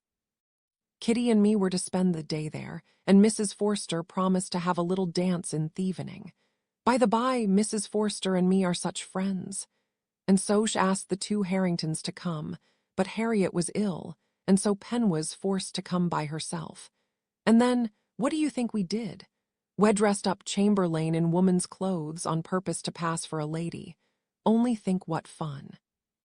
Not a soul knew of it but Call and Mrs. Forster and Kitty and me except my aunt, for we were forced to borrow one of her gowns, and you cannot imagine how well he looked. When Denny and Wickham and Pratt and 2 or 3 more of the men came in, they did not know him in the least. Lord, how I laughed, and so did Mrs. Forster. I thought I should have died. And that made the men suspect something, and then they soon found out what was the matter. With such kind of histories of their parties and good jokes, did Lydia, assisted by Kitty's hints and additions, endeavor to amuse her companions all the way to Longbourn. Elizabeth listened as little as she could, but there was no escaping the frequent mention of Wickham's name. Their reception at home was most kind. Mrs. Bennet rejoiced to see Janine undiminished beauty, and more than once during dinner did Mr. Bennet say voluntarily to Elizabeth, I am glad you are come back, Lizzie.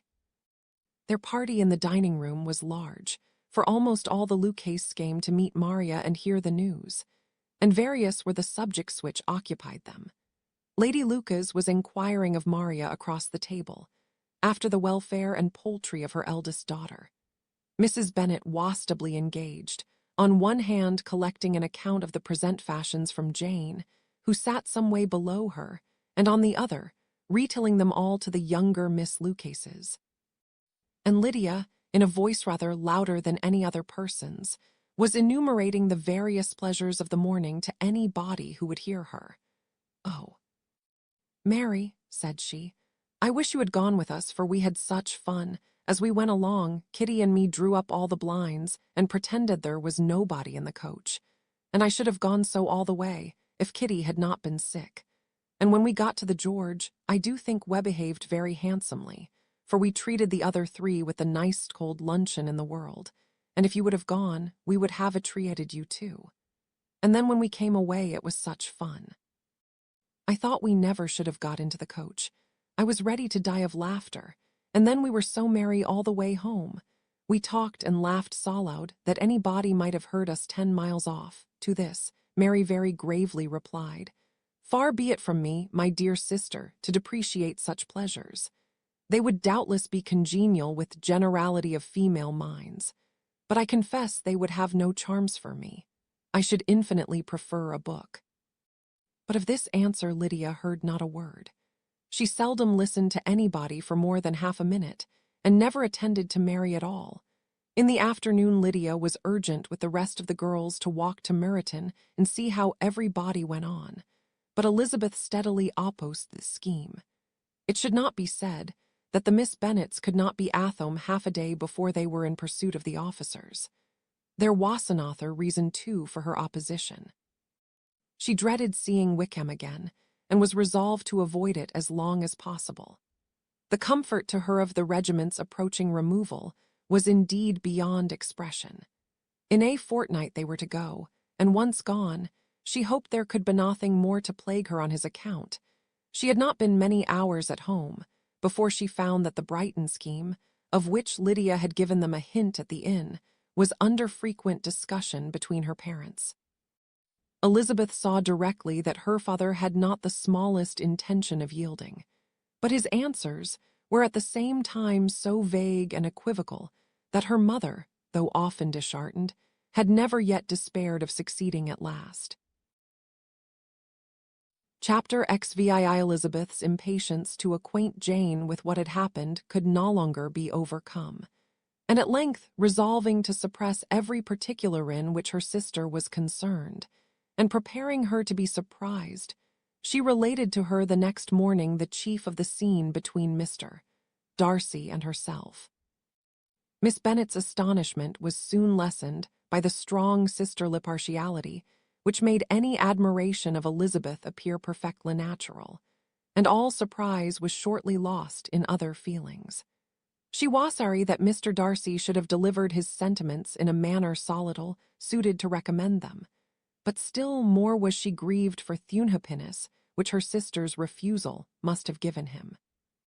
"His being so sure of succeeding was wrong," said she, "and certainly ought not to have appeared, but consider how much it must increase his disappointment." "Indeed," replied Elizabeth, "I am heartily sorry for him, but he has other feelings which will probably soon drive away his regard for me. You do not blame me, however, for refusing him, blame you. Oh, no, but you blame me for having spoken so warmly of Wickham." "No, I do not know that you were wrong in saying what you did, but you will know it when I have told you what happened the very next day." She then spoke of the letter, repeating the whole of its contents as far as they concerned George Wickham. What a stroke was this for poor Jane! Who would willingly have gone through the world without believing that so much wickedness existed in the whole race of mankind, as was here collected in one individual? Nor was Darcy's vindication, though grateful to her feelings, capable of consoling her for such discovery. Most earnestly did she labor to prove the probability of error, and seek to clear one without involving the other. "This will not do," said Elizabeth. "You never will be able to make both of them good for anything. Take your choice, but you must be satisfied with only one. There is but such a quantity of merit between them, just enough to make one good sort of man, and of late it has been shifting about pretty much. For my part, I am inclined to believe it all Mr. Darcy's, but you shall do as you choose." It was some time, however, before a smile could be extorted from Jane. "I do not know when I have been more shocked," said she. "Wickham's so very bad, it is almost past belief, and poor Mr. Darcy, dear Lizzie, only consider what he must have suffered, such a disappointment, and with the knowledge of your ill opinion too, and having to relate such a thing off his sister, it is really too distressing. I am sure you must feel it's— Oh, no, my regret and compassion are all done away by seeing you sorrowful of both. I know you will do him such ample justice, that I am growing every moment more unconcerned and indifferent. Your profusion makes me saving, and if you lament over him much longer, my heart will be as light as a feather. Poor Wickham, there is such an expression of goodness in his countenance. Such an openness and gentleness in his manner. There certainly was some great mismanagement in the education of thostwo young men. One has got all the goodness, and the other all the appearance of it. I never thought Mr. Darcy so deficient in the appearance of it as you used to do. And yet I meant to be uncommonly clever in taking so decided a dislike to him, without any reason. It is such a spur to one's genius, such an opening for wit to have a dislike of that kind. One may be continually abusive without saying anything just, but one cannot be always laughing at a man without now and then stumbling on something witty. Lizzie, when you first read that letter, I am sure you could not treat the matter as you do now. Indeed, I could not. I was uncomfortable enough. I was very uncomfortable, I may say unhappy, and with no one to speak to of what I felt, no Jane to comfort me and say that I had not been so very weak and vain and nonsensical as I knew I had. Oh, how I wanted you! How unfortunate that you should have used such very strong expressions in speaking of Wickham to Mr. Darcy, for now they do appear deserved. Certainly. But the misfortune of speaking with bitterness is a most natural consequence of the prejudices I had been encouraging. There is one point on which I want your advice. I want to be told whether I ought or ought not to make our acquaintance in general understand Wickham's character. Miss Bennet paused a little and then replied, "Surely there can be no occasion for exposing him so dreadfully. What is your own opinion? That it ought not to be attempted. Mr. Darcy has not authorized me to make his communication public. On the contrary, every particular relative to his sister was meant to be kept as much as possible to myself. And if I endeavor to undeceive people as to the rest of his conduct, how will believe me? The general prejudice against Mr. Darcy is so violent that it would be the death of half the good people in Meryton, totem to place him in an amiable light. I am not equal to it. Wickham will soon be gone, and therefore it will not signify to anybody here what he really is. Some time hence it will be all found out, and then we may laugh at their stupidity in not knowing it before. At present I will say nothing about it. You are quite right. To have his errors made public might ruin him forever. He is now perhaps sorry for what he has done, and anxious to establish a character. We must not make him desperate. The tumult of Elizabeth's mind was allayed by this conversation. She had got rid of 2 of the secrets which had weighed on her for a fortnight, and was certain of a willing listener in Jane, whenever she might wish to talk again of either. But there was still something lurking behind, of which prudence forbade the disclosure. She dared not relate the other half of Mr. Darcy's letter, nor explain to her sister how sincerely she had been valued by his friend. Here was knowledge in which no one could partake, and she was sensible that nothing less than a perfect understanding between the parties could justify her in throwing off this last encumbrance of mystery. "And then," said she, "if that very improbable event should ever take place, I shall merely be able to tell what Bingley may tell in a much more agreeable manner himself. The liberty of communication cannot be mine till it has lost all its value." She was now, on being settled at home, at leisure to observe the real state of her sister's spirits. Jane was not happy. She still cherished every tender affection for Bingley. Having never even fancied herself in love before, her regard had all the warmth of first attachment, and from her age and disposition, greater steadiness than first attachments often boast. And so fervently did she value his remembrance, and prefer him to every other man, that all her good sense, and all her attention to the feelings of her friends, were requisite to check the indulgence of those regrets, which must have been injurious to her own health and their tranquillity. "Well, Lizzie," said Mrs. Bennet one day, "what is your opinion now off thy sad business of Jane's? For my part, I am determined never to speak of it again to anybody. I told my sister Philip so the other day, but I cannot find out that Jane saw anything of him in London. Well, he is a very undeserving young man, and I do not suppose there is the least chance in the world of her ever getting him now. There is no talk of his coming to Netherfield again in the summer, and I have inquired of everybody too who is likely to know. I do not believe that he will ever live at Netherfield any more. Oh, well, it is just as he chooses. Nobody wants him to come. Though Ish'll always say that he used my daughter extremely ill, and if I wash her, I would not have put up with it. Well, my comfort is, I am sure Jane will die of a broken heart, and then he will be sorry for what he has done." But as Elizabeth could not receive comfort from any such expectation, she made no answer. "Well, Lizzie," continued her mother soon afterwards, "and so the Collinses live very comfortable, do they? Well, well, I only hope it will last. And what sort of table do they keep? Charlotte is excellent manager, I dare say. If she is half as sharp as her mother, she is saving enough. There is nothing extravagant in their housekeeping, I dare say." "No, nothing at all. A great deal of good management, depend upon it. Yes, yes, they will take care not to outrun their income. They will never be distressed for money. Well, much good may it do them. And so I suppose they often talk of having Longbourn when your father is dead. They look upon it quite as their own, I dare say, whenever that happens. It was a subject which they could not mention before me, no. It would have been strange if they had. But I make no doubt they often talk of it between themselves. Well, if they can be easy with an estate that is not lawfully their own, so much the better. I should be shamed of having one that was only entailed on me.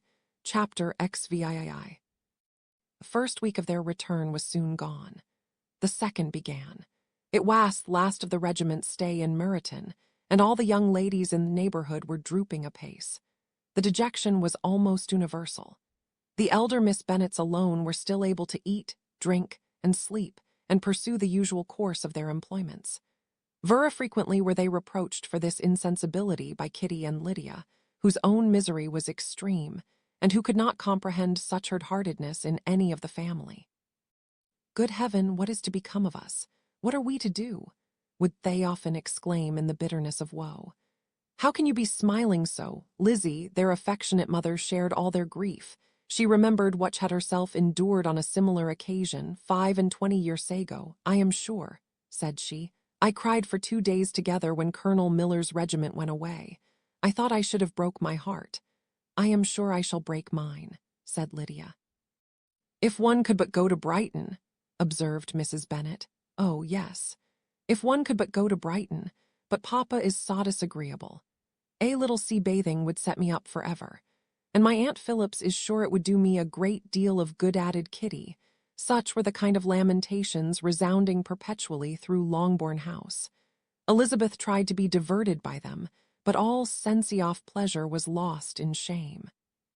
She felt anew the justice of Mr. Darcy's objections, and never had she before been so much disposed to pardon his interference in the views of his friend.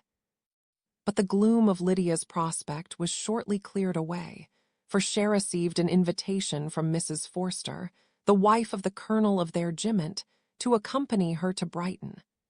This invaluable friend was a very young woman, and very lately married. A resemblance in good humor and good spirits had recommended her and Lydia to each other, and out off their 3 months' acquaintance they had been intimate to the rapture of Lydia on this occasion. Her adoration of Mrs. Forster, the delight of Mrs. Bennet, and the mortification of Kitty are scarce a little be described.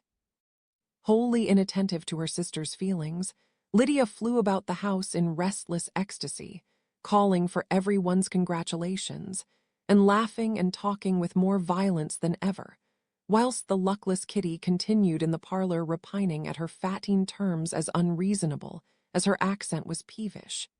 "I cannot see why Mrs. Forster should not ask me as well as Lydia," said she, "though I am not her particular friend. I have just as much right to be asked as she has, and more too, for I am 2 years older."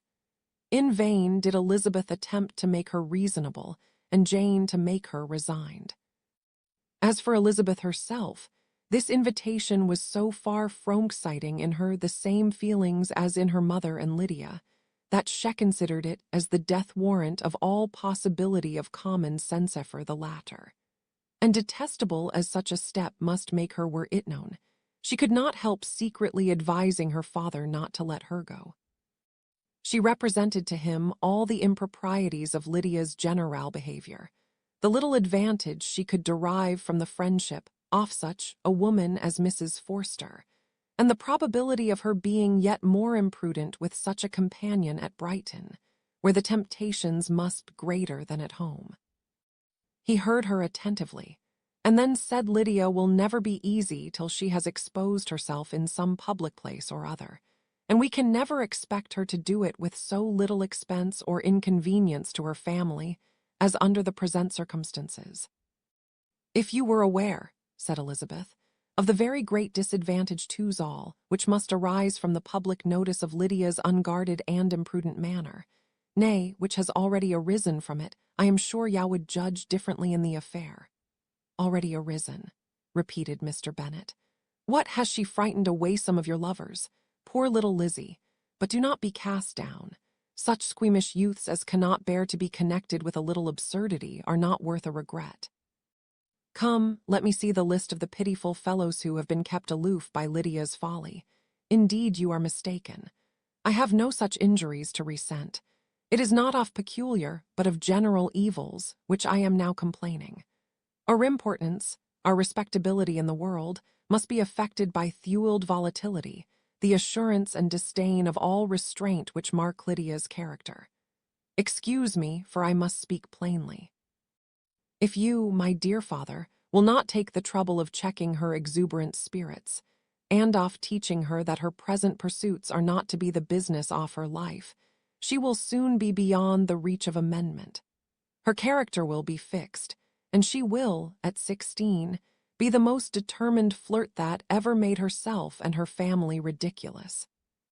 A flirt, too, in thewest and meanest degree of flirtation, without any attraction beyond youth and a tolerable person, and from the ignorance and emptiness of her mind, wholly unable to ward off any portion of that universal contempt which her rage for admiration will excite. In this danger Kitty is also comprehended. She will follow wherever Lydia leads. Vain, ignorant, idle, and absolutely uncontrolled.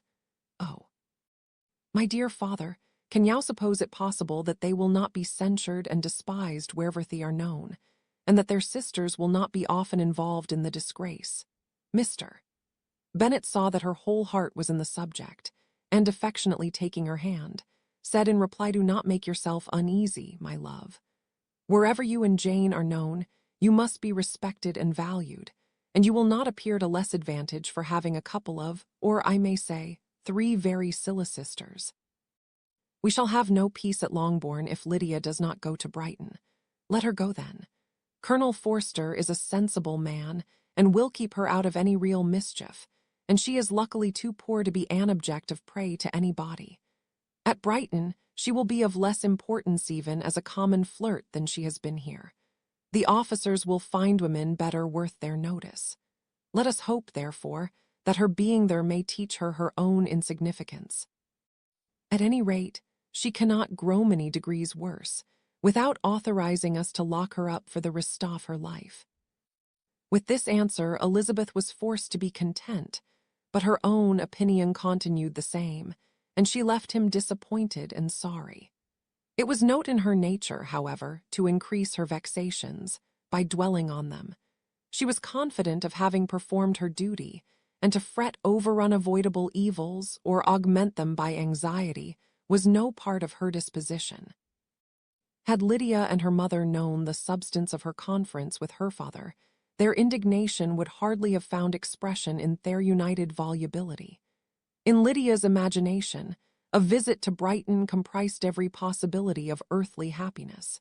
She saw, with the creative eye often see, the streets of that gay bathing place covered with officers. She saw herself the object of attention to tens and to scores of them at present unknown. She saw all the glories of the camp. Its tent stretched forth in beauteous uniformity of lines, crowded with the young and the gay, and dazzling with scarlet. And to complete the view, she saw herself seated beneath a tent, tenderly flirting with at least 6 officers at once. Had she known that her sister sought to tear her from such prospects and such realities as these, what would have been her sensations? They could have been understood only by her mother, who might have felt nearly the same. Lydia's going to Brighton was all that consoled her for the melancholy conviction of her husband's never intending to go there himself.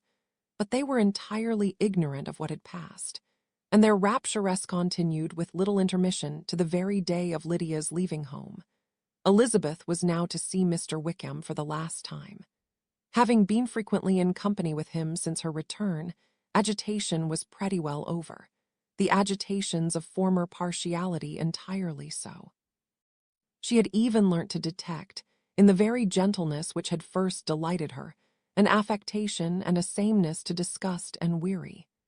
In his present behaviour to herself, moreover, she had a fresh source of displeasure, for the inclination he soon testified of renewing those attentions which had marked the early part of their acquaintance, could only serve, after what had since passed, to provoke her.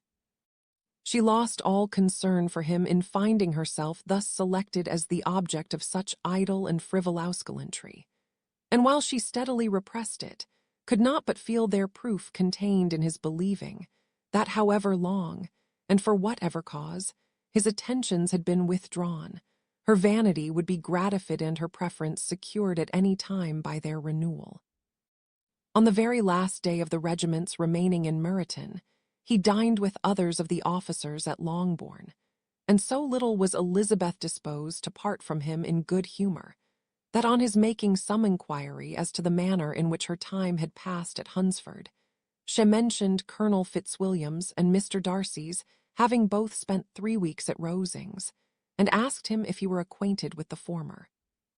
He looked surprised, displeased, alarmed, but with a moment's recollection and a returning smile, replied that he had formerly seen him often, and after observing that he was a very gentlemanlike man, asked her how she had liked him.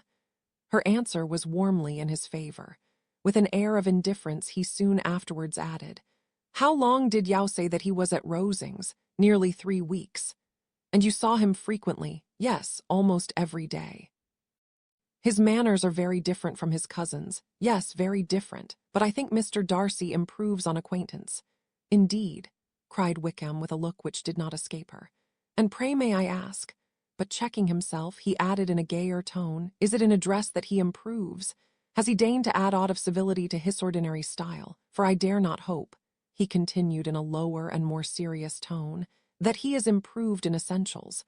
"Oh, no," said Elizabeth. "In essentials, I believe, he is very much what he ever was." While she spoke, Wickham looked as if scarcely knowing whether to rejoice over her words or to distrust their meaning. There was a something in her countenance which made him listen with an apprehensive and anxious attention, while she added, "When I said that he improved on acquaintance, I did not mean that either his mind or manners were in a state of improvement, but that from knowing him better, his disposition was better understood." Wickham's alarm now appeared in a heightened complexion and agitate look. For a few minutes he was silent, till, shaking off his embarrassment, he turned to her again, and said in the gentlest off accents, "You, who so well know my feelings towards Mr. Darcy, will readily comprehend how sincerely I must rejoice that he is wise enough to assume even the appearance of what is right. His pride in that direction may be of service, if not to himself, to many others, for it must deter him from such foul misconduct as I have suffered by. I only fear that the sort of cautiousness, to which you, I imagine, have been alluding, is merely adopted on his visits to his aunt, of whose good opinion and judgment he stands much in awe. His fear of her has always operated, when they were together, and a good deal is to be imputed to his wish of forwarding the match with Miss de Bourgh, which I am certain has very much at heart." Elizabeth could not repress a smile at this, but she answered only by a slight inclination of the head. She saw that he wanted to engage her on the old subject of his grievances, and she was in no humour to indulge him. The rest of the evening passed with the appearance, on his side, of usual cheerfulness, but with no farther attempt to distinguish Elizabeth, and they parted at last with mutual civility, and possibly a mutual desire of never meeting again. When the party broke up, Lydia returned with Mrs. Forster to Meryton, from whence they were to set out early the next morning. The separation between her and her family was rather noisy than pathetic. Kitty was the only one who shed tears, but she did weep from vexation and envy. Mrs. Bennet was diffuse in her good wishes for the felicity of her daughter, and impressive in her injunctions that she would not miss the opportunity of enjoying herself as much as possible. Advice, which there was every reason to believe would be attended to. And in the clamorauschapiness of Lydia herself in bidding farewell, the more gentle adieux of her sisters were uttered without being heard. Chapter XIX. Had Elizabeth's opinion been all drawn from her own family, she could not have formed a very pleasing picture of conjugal felicity or domestic comfort. Her father captivated by youth and beauty, and that appearancy of good humor, which youth and beauty generally give, had married a woman whose weak understanding and a liberal mind had very early in their marriage put an end to all real affection for her. Respect, esteem, and confidence had vanished forever, and all his views of domestic happiness were overthrown. But Mr. Bennet was not of a disposition to seek comfort for the disappointment which his own imprudence had brought on, in any of those pleasures which too often console the unfortunate for their folly or their vice. He was fond of the country and of books, and from these tastes had arisen his principal enjoyments. To his wife he was very little otherwise indebted than asher ignorance and folly had contributed to his amusement. This is not sort of happiness which a man would in general wish to owe to his wife, but where other powers of entertainment are wanting, the true philosopher will derive benefit from such as are given. Elizabeth, however, had never been blind to the impropriety of her father's behavior as a husband. She had always seen it with pain, but respecting his abilities and grateful for his affectionate treatment of herself, she endeavored to forget what she could not overlook, and to banish from her thoughts that continual breach of conjugal obligation and decorum which, in exposing his wife to the contempt of her own children, was so highly reprehensible. But she had never felt so strongly as now the disadvantages which must attend the children of so unsuitable a marriage, nor ever been so fully aware of the evils arising from so ill-judged a direction of talents. Talents which, rightly used, might at least have preserved the respectability of his daughters, even if incapable of enlarging the mind of his wife. When Elizabeth had rejoiced over Wickham's departure, she found little other cause for satisfaction in the loss of the regiment. Their parties abroad were less varied than before, and at home she had a mother and sister whose constant repinings at the dullness of everything around them threw a real gloom over their domestic circle. And though Kitty might in time regain her natural degree of sense, since the disturbers of her brain were removed, her other sister, from whose disposition greater evil might be apprehended, was likely to be hardened in all her folly and assurance by a situation of such double danger as a watering-place and a camp. Upon the whole, therefore, she found, what has been sometimes found before, that an event to which she had looked forward with impatient desire did not, in taking place, bring all the satisfaction she had promised herself.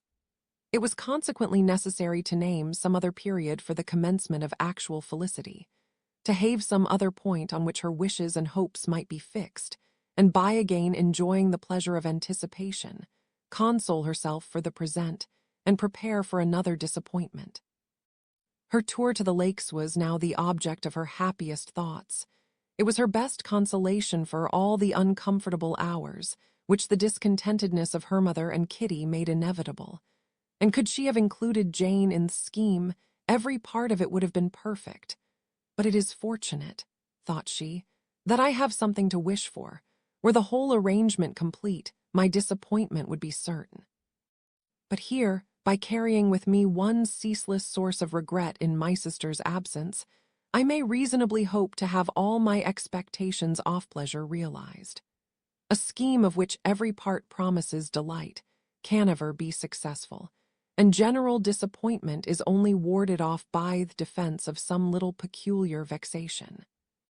When Lydia went away, she promised to write very often and very minutely to her mother and Kitty, but her letters were always long expected, and always very short. Those to her mother contained little else Then Thathy were just returned from the library, where such and such officers had attended them, and where she had seen such beautiful ornaments as made her quite wild. That she had a new gown or a new parasol which would have described more fully, but was obliged to leave off in aviolent hurry, as Mrs. Forster called her, and they were going to Thecamp. And from her correspondence with her sister, there was still less to be learnt, for her letters to Kitty, though rather longer, were much too full of lines under the words to be made public. After the first fortnight or 3 weeks of her absence, health, good humour and cheerfulness began to reappear at Longbourn. Everything wore a happier aspect. The families who had been in town for the winter came back again, and summer finery and summer engagements arose. Mrs. Bennet was restored to her usual querulous serenity, and by the middle of June Kitty was so much recovered as to be able to enter Meryton without ears, an event of such happy promise as to make Elizabeth hope that by the following Christmas she might be so tolerably reasonable as not to mention an officer above once a day, unless by some cruel and malicious arrangement at the War Office another regiment should be quartered in Meryton. The time fixed for the beginning of their northern tour was now fast approaching, and a fortnight only was wanting of it, when a letter arrived from Mrs. Gardiner, which at once delayed its commencement and curtailed its extent. Mr. Gardiner would be prevented by business from setting out till a fortnight later in July, and must be in London again within a month, and as that left too short a period for them to go so far, and see so much as they had proposed, or at least to see it with the leisure and comfort they had built on, they were obliged to give up the lakes and substitute a more contracted tour, and according to the present plan, were to go no farther northward than Derbyshire. In that county, there was enough to be seen to occupy the chief of their 3 weeks, and to Mrs. Gardiner it had a peculiarly strong attraction. The town where she had formerly passed some years of her life, and where they were now to spend a few days, was probably as great an object of her curiosity as all the celebrated beauties of Matlock, Chatsworth, Dovedale, or the Peak. Elizabeth was excessively disappointed. She had set her heart on seeing the lakes, and still thought there might have been time enough. But it was her business to be satisfied, and certainly her temper to be happy, and all was soon right again. With the mention of Derbyshire, there were many ideas connected. It was impossible for her to see the word without thinking of Pemberley and its owner. "But surely," said she, "I may enter his county with impunity, and rob it of a few petrified spars without his perceiving me." The period of expectation was now doubled. 4 weeks were to pass away before her uncle and aunt's arrival, but they did pass away, and Mr. and Mrs. Gardiner, with their 4 children, did at length appear at Longbourn. The children, 2 girls of 6 and 8 years old, and 2 younger boys, were to be left under the particular care of their cousin Jane, who was the general favorite, and whose steady sense and sweetness of temper exactly adapted her for attending to them in every way, teaching them, playing with them, and loving them. The Gardiners stayed only 1 night at Longbourn, and set off the next morning with Elizabeth in pursuit of novelty and amusement. One enjoyment was certain, that of suitableness as companions, a suitableness which comprehended health and temper to bearing conveniences, cheerfulness, to enhance every pleasure and affection and intelligence, which might supply it among themselves if there were disappointments abroad. It is not the object of this work to give a description of Derbyshire, nor of any of the remarkable places through which their route thither lay. Oxford, Blenheim, Warwick, Kenilworth, Birmingham, and sea are sufficiently known. A small part of Derbyshire is all the present concern. To the little town of Lambton, the scene of Mrs. Gardiner's former residence, and where she had lately learned that some acquaintance still remained, they bent their steps, after having seen all the principal wonders of the country, and within 5 miles of Lambton, Elizabeth found from her aunt that Pemberley was situated. It was not in their direct road, nor more than a mile or 2 out of it. In talking over their route the evening before, Mrs. Gardiner expressed an inclination to see the place again. Mr. Gardiner declared his willingness, and Elizabeth was applied to for her approbation. "My love, should not you like to see a place of which you have heard so much?" said her aunt. "A place, too, with which so many of your acquaintance are connected. Wickham passed all his youth there, Yauno." Elizabeth was distressed. She felt that she had no business at Pemberley, and was obliged to assume a disinclination for seeing it. She must own that she was tired of great houses. After going over so many, she really had no pleasure in fine carpets or satin curtains.